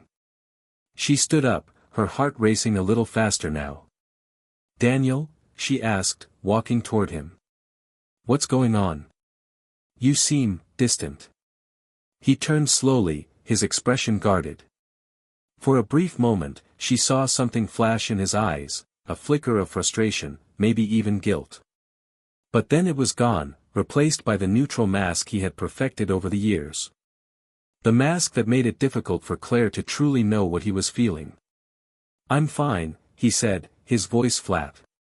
But even as the words left his lips, Claire knew they were anything but the truth. "Don't lie to me, Daniel," she said, her voice firm but gentle. "We've been through too much for you to keep shutting me out." He didn't answer right away. Instead, he ran a hand through his hair, as though trying to gather his thoughts. Claire stood there, waiting for him to speak, her mind racing with all the possible scenarios. What was it that he wasn't telling her? What had changed in the last few weeks? Why had he suddenly become so withdrawn again? Finally, after a long moment of silence, Daniel spoke. "I had a conversation today. A difficult one," he began, his voice barely above a whisper. "I ran into someone I used to know, a guy I grew up with. He's black, Claire. And he asked me something that hit me harder than I expected. He asked if I ever felt guilty about raising children who will grow up with a father who doesn't look like them." The words hung heavy in the air between them. Claire's chest tightened as she processed what he had just said. It made sense, in a way. Daniel's guilt over not being able to protect their children from the world had always been a source of conflict, but hearing it put into words, hearing it come from someone else, had apparently struck a chord deep inside of him. "What did you say?" Claire asked quietly, almost afraid to hear the answer. Daniel looked away, his gaze falling to the floor. "I didn't know what to say," he admitted. "I just stood there. I couldn't come up with an answer. But when he asked me, I started wondering if maybe he was right. Maybe I should feel guilty. Maybe I've been blind to the reality of what my kids will face, what they'll experience because I'm their father." Claire's heart sank. This was the part of Daniel's fears she hadn't seen before, the guilt, the self-doubt. And it tore at her. She took a step toward him, placing her hands on his shoulders, forcing him to look at her. "Daniel, you can't carry this on your own. I know the world is complicated. I know there are things we can't change. But feeling guilty? That won't help anyone. And it certainly won't help you be the father they need." He closed his eyes, a shaky breath escaping his lips. "I don't know if I can do this, Claire. I'm not equipped to raise them the way they need. I don't know how to navigate this world, this divide that exists. I'm not even sure how to protect them when I'm not even sure what I'm doing myself." "Daniel," Claire said softly, "you don't have to have all the answers. You just have to be there. For them. For me. And that's more than enough. I know this is hard. I know there are things you'll never be able to change, but you can be their father. You can love them. And that will be enough." He met her eyes, his expression raw, vulnerable. "But what if it's not enough?" he whispered. "What if they need more than I can give them?" Claire shook her head, refusing to let him spiral further. "You're enough, Daniel. And together, we'll make sure they know that. We're their parents, no matter what. And we're in this together." He nodded, swallowing hard as if trying to swallow down his fears. Claire could see the internal battle raging inside of him, the constant tug-of-war between love and insecurity. But she also saw the glimmer of hope she had seen before, the same one that had carried them through so many difficult moments. "Thank you," he said, his voice thick with emotion. "I don't say it enough, but I need you to know how much I appreciate you. How much I need you." Claire smiled softly, her heart swelling at his words. "I need you too," she whispered. They stood there for a moment, the weight of the conversation lingering in the air, but somehow it felt lighter now. They were starting to untangle the knots inside of themselves. Slowly, but surely, they were beginning to understand each other's fears, not as threats, but as parts of themselves that needed to be embraced, understood, and loved. The days that followed were filled with difficult conversations and small moments of progress. Daniel still struggled with the weight of his guilt, but Claire could see him working through it, little by little. They weren't finished yet. There would be more hard conversations ahead, more fears to confront, but for the first time in a long while, Claire felt hopeful. They were moving forward, not because everything was perfect, but because they were facing their fears together. They weren't alone. And that made all the difference. The days following their heart-to-heart conversation were marked by small, incremental changes. The heavy silence that had loomed over their home was beginning to lift, but it didn't vanish entirely. The truth was, healing wasn't as simple as saying the right words or having the right conversations. It was a process, slow and sometimes painful, but it was happening. Together, they were navigating the road ahead, one small step at a time. For Daniel, the shift in their dynamic had brought some relief, but he couldn't shake the questions that continued to echo in his mind. Could he be the father his children needed? Could he truly understand their world, their experiences, when so much of it was unfamiliar to him? Every time he looked at the twins, his heart swelled with love, but the doubts were never far behind. Claire noticed the subtle way he pulled away sometimes, how his eyes would glaze over when they talked about the future. She knew he was still wrestling with the feelings of inadequacy he had confessed to her, but she also knew that he was trying to be the man and the father he thought they needed. And that was something she couldn't ignore. But Claire had her own struggles.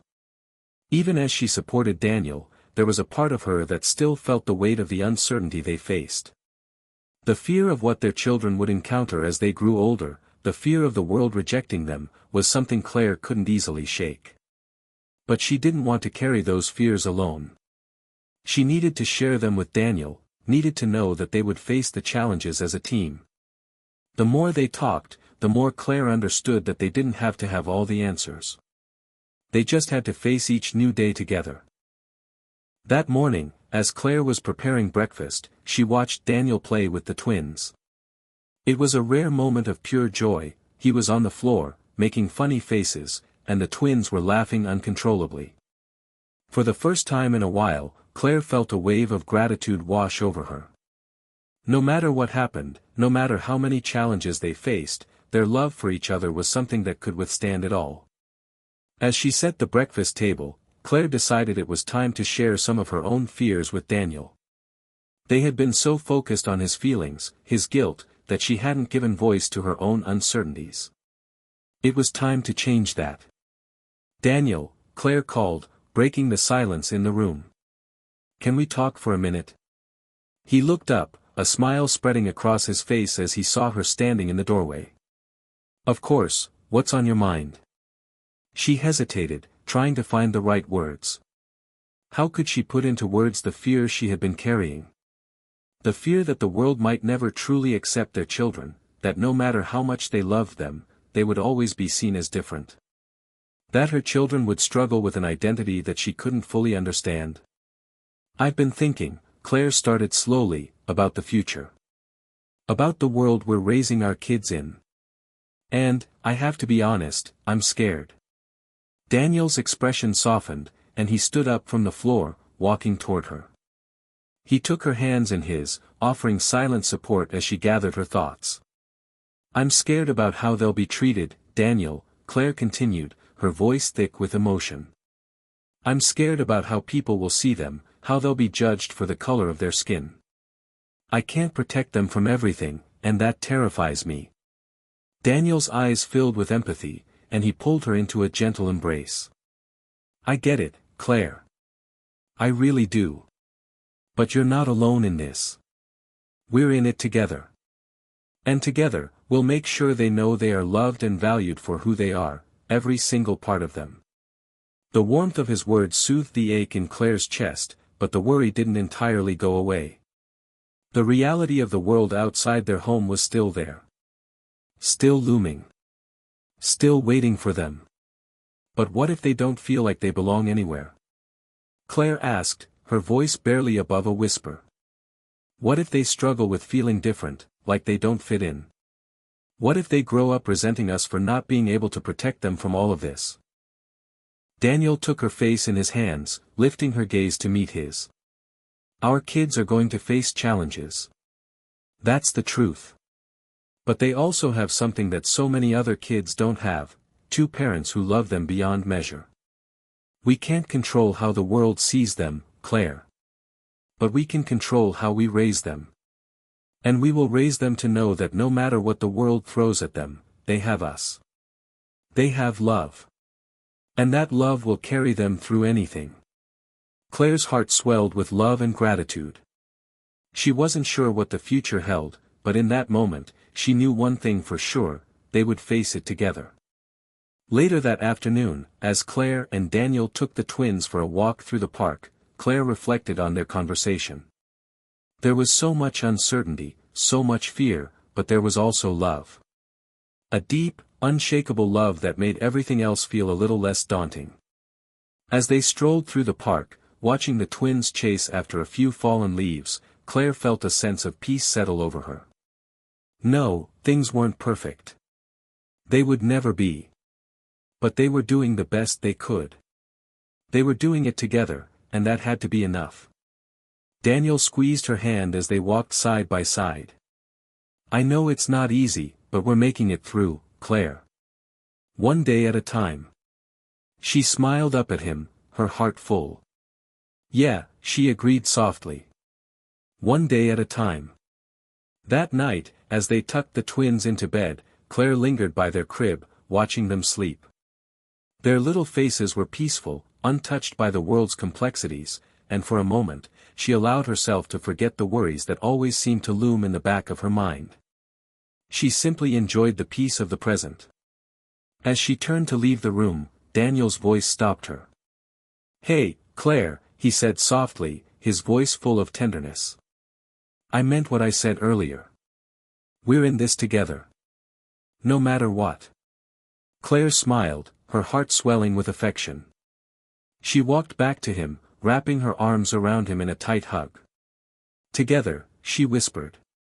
And as they stood there, holding each other, the future seemed a little less frightening. Maybe it wasn't about having all the answers. Maybe it was about facing the unknown with someone you loved, knowing that together, you could get through anything. Days turned into weeks, and despite their best efforts, life didn't exactly get easier. The challenges Daniel and Claire faced as parents of biracial children were still very real. The reality was that the world was not always kind. There were moments when they saw the subtle stares, the whispers, the judgment in people's eyes. It wasn't always overt racism, but it was there, the discomfort, the confusion in the faces of strangers when they saw Daniel, a white man, with his children who clearly had a different skin tone than him. And those moments, those microaggressions, sometimes cut deeper than anything more obvious. It wasn't just the stares they noticed. It was the moments where their children would turn to them with wide, innocent eyes, asking questions that Claire and Daniel were unsure how to answer. Questions about skin color, about why their skin was different from their father's, about why they didn't always feel like they fit in with the other kids. It was hard to see their kids grapple with their identity when they themselves were still figuring it all out. One Sunday afternoon, they went to the local farmers' market, a place they loved because it was always full of people, families, and children. It was meant to be a light-hearted, relaxing day, something they could do as a family to take a break from the heaviness of the past few weeks. But as they walked through the crowd, Claire noticed a woman giving them an almost imperceptible look. It wasn't a friendly gaze. It was judgmental, disapproving. And it wasn't the first time. The woman's eyes lingered on the twins, then flicked to Daniel, and then to Claire. She quickly turned her back and walked away, but the damage had already been done. Claire's stomach churned. Did you see that? She asked Daniel quietly, her voice a mixture of anger and hurt. He looked up, his eyes scanning the crowd. See what? That woman. She looked at us like we didn't belong. Daniel paused for a moment, the weight of her words sinking in. He had been so used to people staring or giving odd looks that he didn't even notice it anymore. But Claire felt it. She felt every single look, every single judgment. I didn't see it, Daniel said slowly, clearly processing. But I believe you. I know it happens, Claire. And I hate that it does. It shouldn't. She nodded, squeezing his hand. I can't stop thinking about how our kids will feel. When they start noticing it. When they see that we don't always belong here. What will that do to them? Daniel's expression softened as he looked at her. We'll protect them. We'll love them. We'll teach them that they are enough, no matter what the world tells them. It was the answer she wanted to hear, but something deep inside of her twisted with doubt. Could love truly protect them from the harshness of the world? Could they raise their children to be strong enough to handle the inevitable rejection, the prejudice that would come their way? It felt like an impossible task, one that seemed too heavy to carry on her own. The twins, oblivious to the tension in the air, tugged at her hand, giggling and pointing at a colorful balloon that drifted by. Claire forced a smile, trying to push aside her worries, but the unease remained. I want to do right by them, she murmured, more to herself than to Daniel. I want to make sure they never feel like they don't belong. Like they're less than. But I don't even know where to begin. Daniel's voice was steady, unwavering as he spoke. By loving them the way we already do. By showing them that their differences are what make them special, not something they need to hide. We'll teach them pride in who they are, in every part of themselves. Claire's heart ached with love for him, but the doubts lingered. Raising their children to be strong in a world that seemed to constantly pull them in the opposite direction felt like an uphill battle. How could they truly protect them when the world wasn't always kind? The weight of it pressed down on her chest, making it hard to breathe. As they made their way back to the car, the weight of the day's encounters seemed to settle on both of them. The challenges ahead weren't just about understanding their children's complex identity, they were about preparing them for a world that might never fully understand or accept them. And that thought, more than anything else, left Claire with an overwhelming sense of helplessness. Later that night, as they tucked the twins into bed, Claire and Daniel shared a quiet moment in the nursery. The soft glow of the nightlight cast shadows on the walls, and the twins were already sound asleep, their little faces peaceful and innocent. Do you ever feel like we're not enough for them? Claire asked softly, her voice barely above a whisper. Daniel looked at her, his face filled with concern. What do you mean? I don't know, she replied, her voice thick with emotion. I want to protect them from everything. From the hurt. From the world that might tell them they don't belong. But what if we can't? What if we can't give them everything they need? Daniel stepped closer to her, his hands resting gently on her shoulders. We're enough, Claire. We're more than enough. We may not be able to protect them from everything, but we can give them love. We can teach them who they are, help them understand how strong they are. And we'll do it together. Claire nodded, tears welling up in her eyes. I just wish it was easier. It will be hard, Daniel said, his voice full of empathy.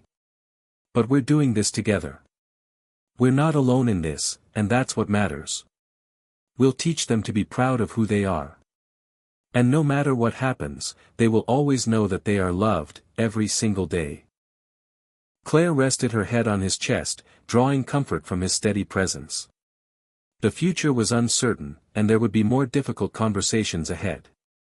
But as long as they had each other, they could face whatever came their way. The love they shared, the unwavering support they offered one another, would be the foundation upon which they built their children's future. No matter how difficult the road ahead might be, Claire knew that as long as they stayed united, they would be able to handle anything that came their way. The following weeks brought a mix of triumphs and challenges. Daniel and Claire were learning, little by little, how to navigate the complexities of raising biracial children in a world that wasn't always understanding. They had their moments of doubt, but they also had moments of joy that made it all feel worth it. One of the things that kept them grounded was the support they had from the community around them. It wasn't just about family anymore. It was about finding other families who understood their journey, people who didn't need explanations, people who had already walked this path and could offer guidance, reassurance, and shared experiences. One Saturday afternoon, Claire received a message from an old friend, Jasmine, who she hadn't spoken to in years. Jasmine had been one of Claire's college roommates, and though they'd lost touch after graduation, Claire had always admired Jasmine's ability to connect with people. Jasmine had married a man of Jamaican descent, and they had 2 children who were the same age as the twins. Jasmine's message was simple: "Hey Claire, I know it's been a while, but I've been thinking about you. How are you and Daniel doing? I'd love to get together if you're free. I think the kids would have a blast together." Claire felt a wave of relief wash over her as she read the message. She hadn't realized how much she missed talking to someone who understood the challenges of raising children in a multiracial family. Without hesitation, she replied, "I'd love that. Let's meet up soon. We could all use some fun playtime." That Sunday, they met at a local park, and as soon as Jasmine saw Claire and Daniel, her face lit up. She embraced Claire in a tight hug, and they instantly began catching up as if no time had passed. Jasmine's husband, Marcus, was there too, and the kids, 2 young girls named Maya and Zoe, ran up to meet the twins. The girls immediately started giggling and playing, bonding over their shared love of bubbles and toy trucks. Claire and Daniel watched as the kids ran around together, the sun casting a warm golden glow over everything. It was a perfect day, filled with laughter and the kind of connection that Claire hadn't realized she had been missing. Jasmine and Marcus were so open about their experiences raising children of different backgrounds, and they shared stories and advice about navigating the challenges of identity. "I won't lie," Jasmine said, after a while. "There are days when it's hard. When you feel like you're not enough, or like you're failing your kids by not giving them enough of one culture or the other. But at the end of the day, we just remind ourselves that we're doing the best we can. We're showing them love, and that's what matters most." Marcus nodded in agreement. "You can't control how the world will see them, but you can control how you raise them. We teach our girls to be proud of who they are, and we make sure they know that they're always welcome in both communities. There's power in having pride in every part of who they are."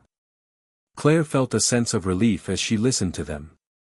She wasn't the only one who had questions and fears about how to raise children who were both white and black in a world that often saw only one or the other. There was a sense of solidarity in that moment, in knowing they weren't alone. This wasn't a journey they had to walk in isolation. After a few hours, as the sun began to set, the kids were all exhausted but still full of energy. The twins had found new friends in Maya and Zoe, and the joy in their laughter was infectious.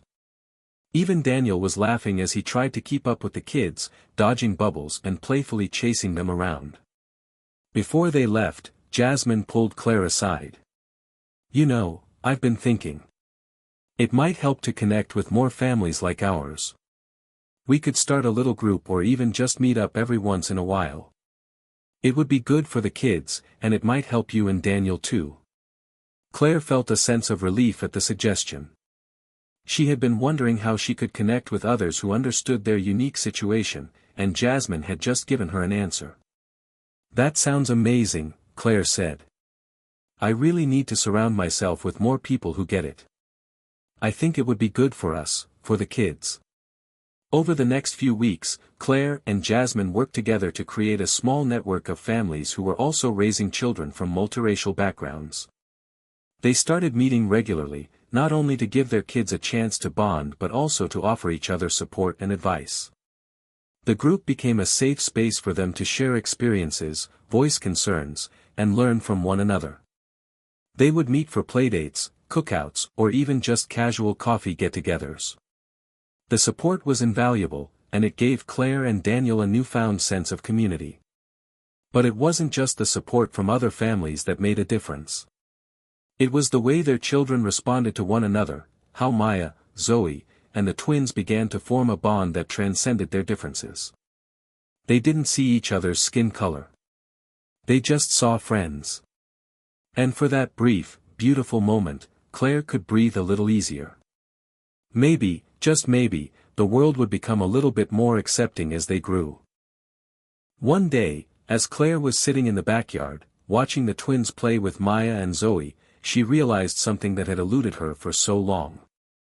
The love and connection her family shared with others, especially with families like Jasmine and Marcus's, was helping to shape the twins' understanding of the world in ways Claire hadn't anticipated. They were teaching their children that it was okay to be different. That diversity wasn't something to hide or feel ashamed of, it was something to celebrate. They were giving them the tools to not only understand their own identities but also to embrace the identities of others. And that, Claire thought, was the first step toward building a world where differences didn't divide, but united. That evening, after the kids were asleep, Claire and Daniel sat on the porch together, sharing a quiet moment. "Do you think we're doing enough?" Claire asked, her voice soft as she leaned against Daniel. "I think we're doing the best we can," Daniel replied, his hand resting gently on hers. "We may not have all the answers, but we're showing them love. And that's the most important thing we can do. I'm proud of the way we're raising them." Claire smiled, a sense of peace settling over her. "Me too. I think we're on the right path." And as they sat there, side by side, watching the stars twinkle above them, Claire realized that the power of community, of finding people who truly understood, had given them both the strength to keep going. The road ahead would still have its challenges, but with love, support, and a strong sense of belonging, they could face anything together. Despite the growing sense of community and support Claire and Daniel had found, there was no escaping the occasional harsh reminder that the world outside their bubble wasn't always welcoming. It wasn't just the stares from strangers anymore, it was the more subtle challenges that tested their resilience. One morning, the twins came running into the living room, their faces lit up with excitement as they eagerly showed Claire a drawing they had made. "Look, Mommy," said Ava, holding up a picture with two stick figures holding hands. "We're a family." Claire smiled as she examined the drawing, a bit touched by the innocence and simplicity of it. But then, she saw something that made her pause, a detail that both surprised and hurt her. The stick figures were drawn with the same skin tone. Ava had drawn them in a color that she thought represented their family, and it wasn't a reflection of the reality of her own identity. Claire's heart sank as she knelt down to Ava's level. "Ava, sweetheart, I love your drawing. But I want to ask you something. Do you think you and Max look like Daddy?" Ava frowned slightly, thinking. "We're both kind of like Daddy, but Max has darker skin like Mommy." Claire's throat tightened. It was a simple, innocent observation, but it hit her hard. They'd been so focused on giving the twins the tools to understand the beauty of their dual heritage, but it was clear that they hadn't yet helped them fully process the complex layers of identity. At least, not the way Claire had hoped. "I think we need to talk a little more about what makes our family unique," Claire said softly. She turned to Daniel, who had been quietly observing the conversation from the kitchen. "What's going on?" he asked, wiping his hands on a towel. "I think Ava is still struggling to understand the complexity of our family's skin colors," Claire replied, her voice heavy. "She sees herself and Max as similar to you because of their light skin, but there's so much more than that. We need to help them see the full picture, what makes each of us special." Daniel nodded, his face thoughtful. "You're right. We've been so focused on making sure they feel loved and accepted that maybe we've overlooked the fact that they might need more concrete discussions about race and identity." They both sat down with the twins, who had started playing with their toys again. Claire looked at them carefully, her heart swelling with love. She realized that while they had been doing their best, the task ahead of them was much more nuanced. "We want you both to understand something really important," Claire said gently. "Our family is different in some ways. And that's okay.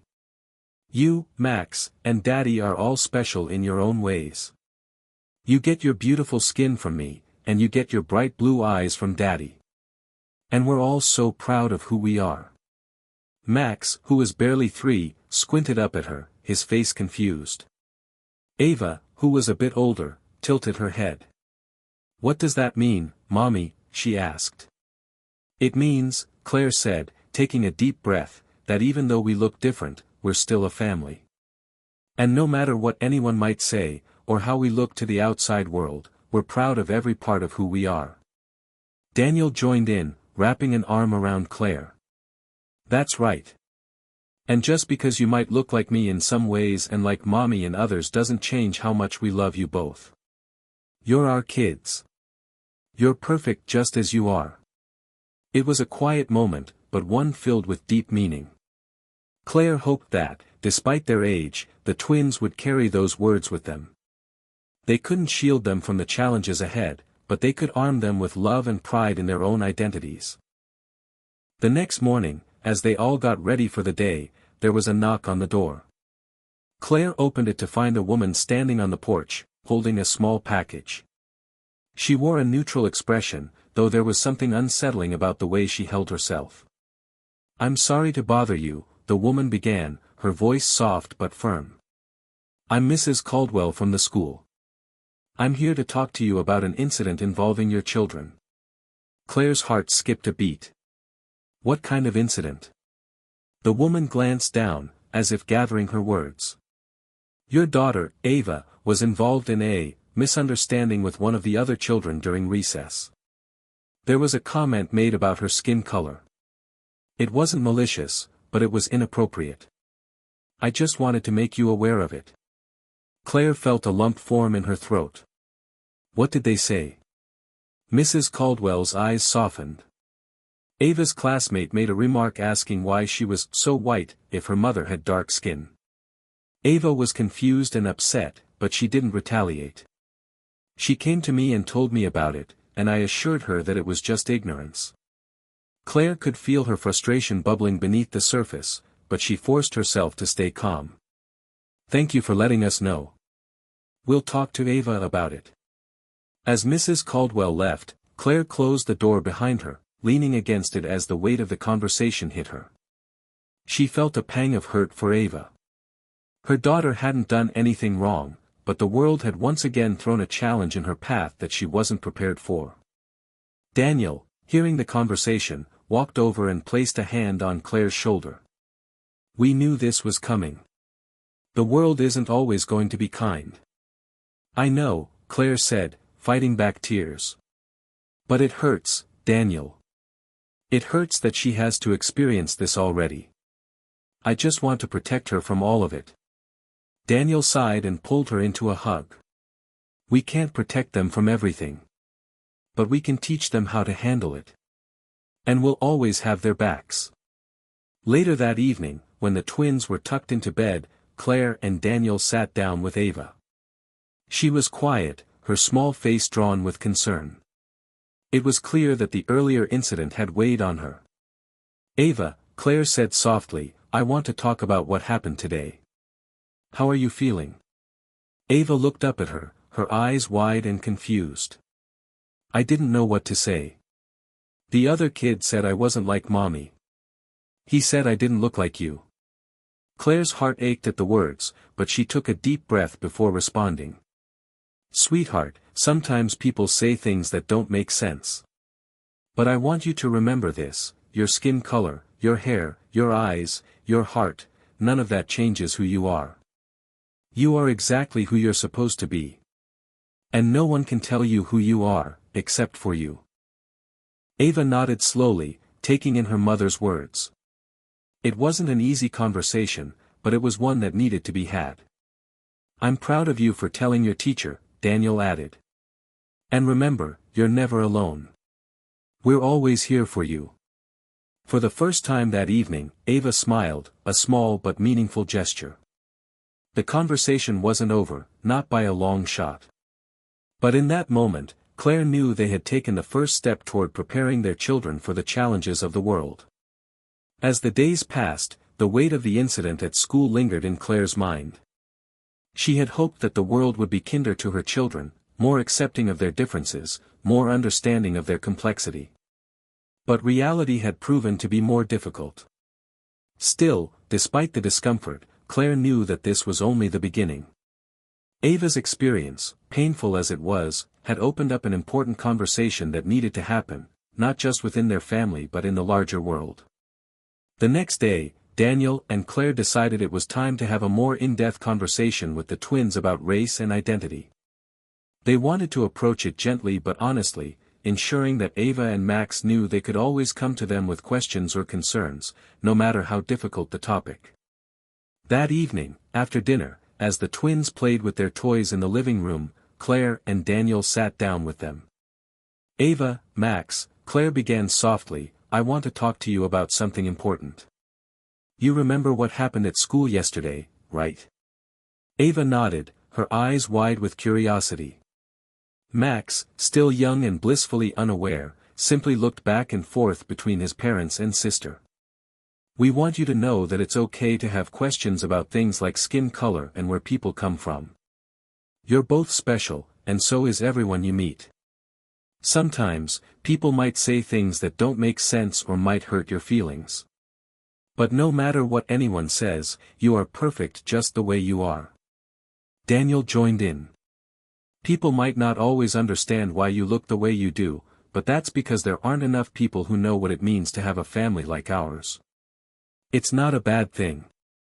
It's just something that makes you unique."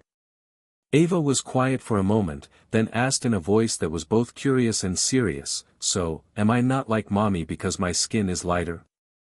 Claire smiled gently. "Sweetheart, you are just like Mommy in some ways. You have my skin tone, and I'm proud of that. But you also have Daddy's bright blue eyes. And no matter what color your skin is, we love you just the way you are."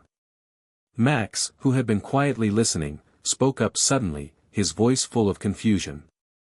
"But what about me? Why is my skin different?" Daniel smiled, crouching down to Max's level. "Your skin is different, but it's still just as beautiful. You get your darker skin from Mommy. And both you and Ava are perfect just the way you are. It's what makes you, well, you." Ava, who had been reflecting on the conversation, piped up, "But does that mean I'm like both of you?" Claire's heart swelled. She reached out and hugged her daughter tightly. "Yes, sweetheart. Exactly. You're like both of us, and that's something to be proud of. We're a family, and our love for each other makes us who we are." Daniel's voice was soft but firm. "And remember, it doesn't matter if someone doesn't understand. What matters is that we know who we are, and we're proud of it." For the first time since the incident at school, Claire felt like she could breathe a little easier.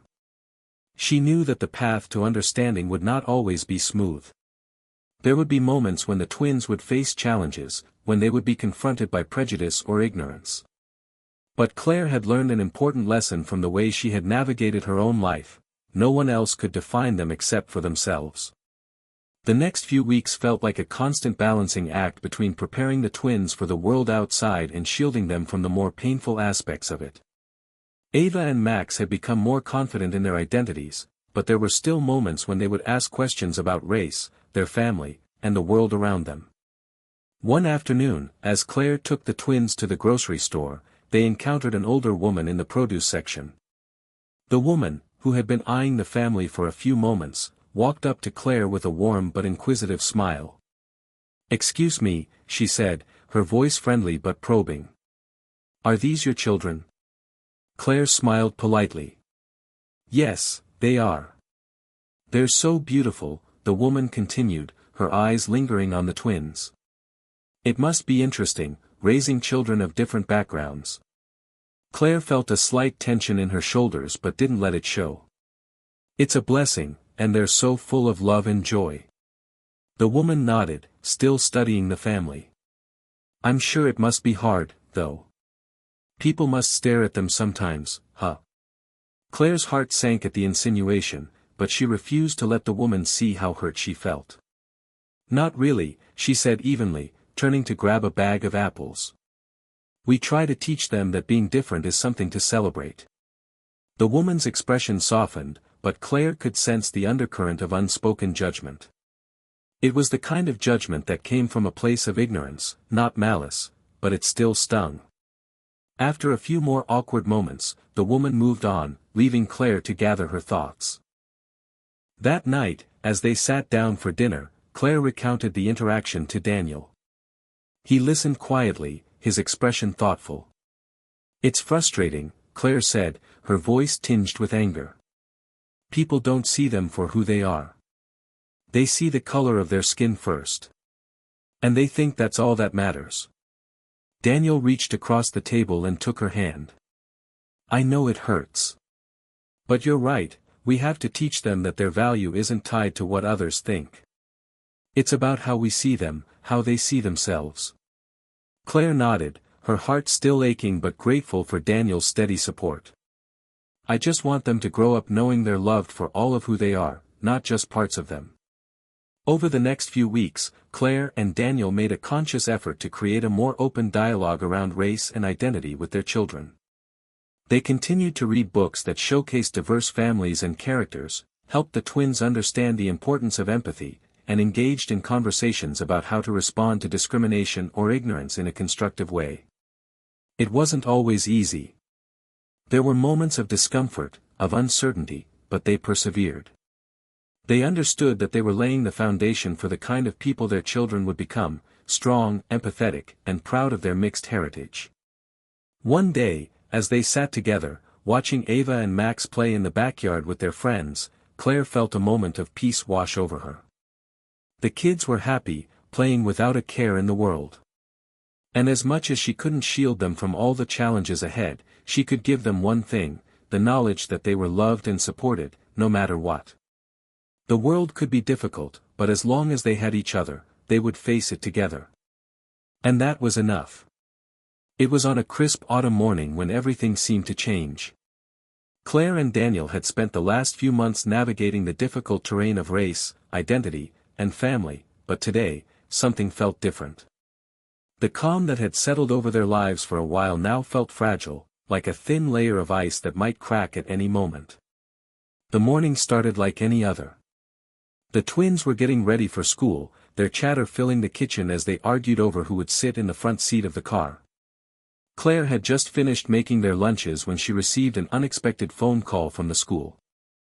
"Hello, is this Claire Hartwell?" the voice on the other end asked. "Yes, this is Claire. How can I help you?" "This is Mrs. Caldwell again, from the school. I'm afraid there's been another incident involving your daughter, Ava. I'd appreciate it if you could come in as soon as possible to discuss it." Claire's heart dropped into her stomach. "What happened?" she asked, her voice shaky. "It's not something we can discuss over the phone. I think it would be better to speak in person." "Okay, we'll be there soon," Claire said, trying to steady her nerves. She hung up the phone, the weight of the conversation pulling at her. When she turned to Daniel, her expression was a mix of concern and confusion. "Something's happened with Ava," Claire said, her voice low. "Mrs. Caldwell wants us to come in. She didn't say what, but it doesn't sound good." Daniel's face immediately went pale. "What do you mean, something happened? Did Ava get hurt? Did she get into trouble?" "I don't know," Claire said, feeling the anxiety creep up her spine. "She just said it was an incident." Daniel grabbed his jacket, his face a mask of concern. "We'll go now. Whatever it is, we'll handle it together." The drive to the school was quiet. Claire's thoughts raced as she tried to anticipate what could have happened. Had the other kids been bullying Ava again? Had they said something cruel about her family? She had hoped those days were behind them, but clearly, the world wasn't finished with their family yet. When they arrived at the school, Mrs. Caldwell was waiting for them in the main office. Her face was solemn, and her usual warmth was replaced with a cool professionalism. "Thank you for coming so quickly," she said as they sat down in the small, sterile office. "I'm afraid we've had another incident involving Ava." This time, it wasn't just a comment. She was involved in a physical altercation with another student. Claire's heart dropped. A fight? Ava? She asked, unable to believe it. Mrs. Caldwell nodded. I know this is hard to hear, but yes. There was an argument on the playground, and it escalated into something more. The other child was a boy named Ryan, who has been in Ava's class for the last few months. Apparently, he made some comments about her skin color again, calling her too white to be black. It seems like Ava was trying to defend herself, and then they started shoving each other. Claire was silent for a moment, processing the information. Ava shoved him. But she's never been violent before. I understand this is shocking, Mrs. Caldwell said. But Ava was very upset. Ryan has made these kinds of comments before, and from what I gathered, Ava tried to ignore him. But when he pushed her again and called her names, she lashed out. Claire's thoughts were racing. Ava, her sweet, gentle girl, had finally had enough of the taunts and insults. And in that moment, Claire felt a surge of pride mixed with guilt. Ava had been pushed to a breaking point that she, as a mother, had never expected her daughter to reach so soon. I can't believe this, Daniel murmured, shaking his head. Ava's never shown any aggression before. What are we supposed to do now? Mrs. Caldwell gave a sympathetic look. We've already spoken with Ava and Ryan separately. Ava seemed remorseful afterward, but she's clearly dealing with some strong emotions.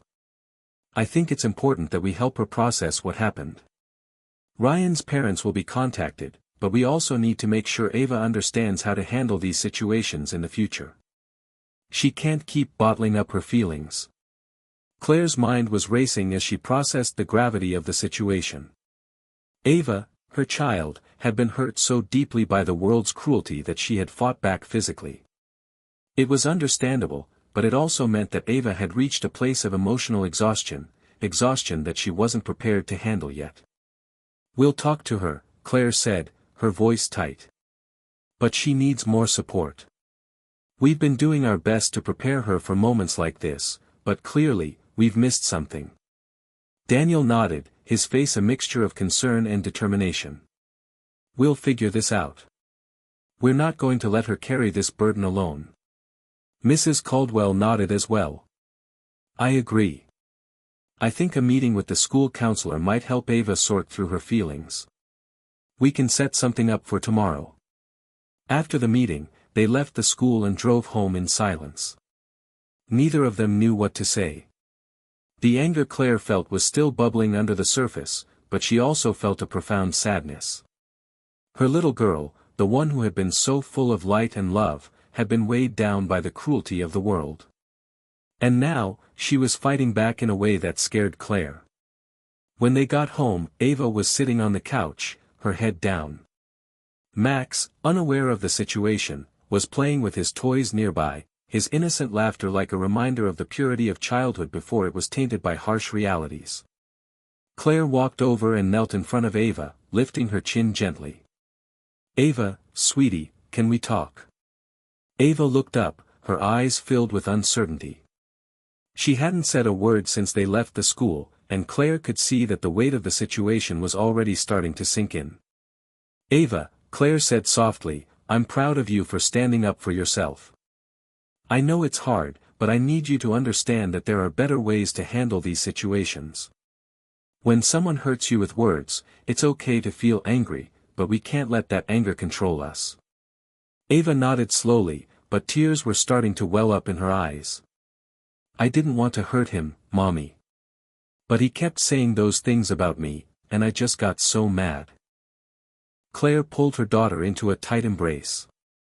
I know, sweetheart. I know. It's hard when people say hurtful things. But remember this, you don't have to carry the weight of their ignorance. You are amazing just the way you are, and no one can take that away from you. Ava's sobs broke Claire's heart, but she held her tightly, hoping that her words could help ease the burden her daughter was carrying. After a long while, Ava finally calmed down. She wiped her eyes and looked up at Claire. Mommy, do you think people will always say things like that to me? Claire smiled softly. Unfortunately, there will always be people who don't understand. But we have to remember that we are strong. We will always have each other, and we'll keep teaching you how to handle the world when it gets tough. Daniel joined them, sitting beside them on the couch. And no matter what happens, we're here. We'll help you through it, always. It wasn't an easy moment, but it was one that was necessary. Ava had fought back. And now, Claire and Daniel would help her heal, help her find a better way to face the world. Because no matter how many challenges came their way, they would always face them together. The weeks that followed the incident at school were a turning point for Ava, her family, and even the community.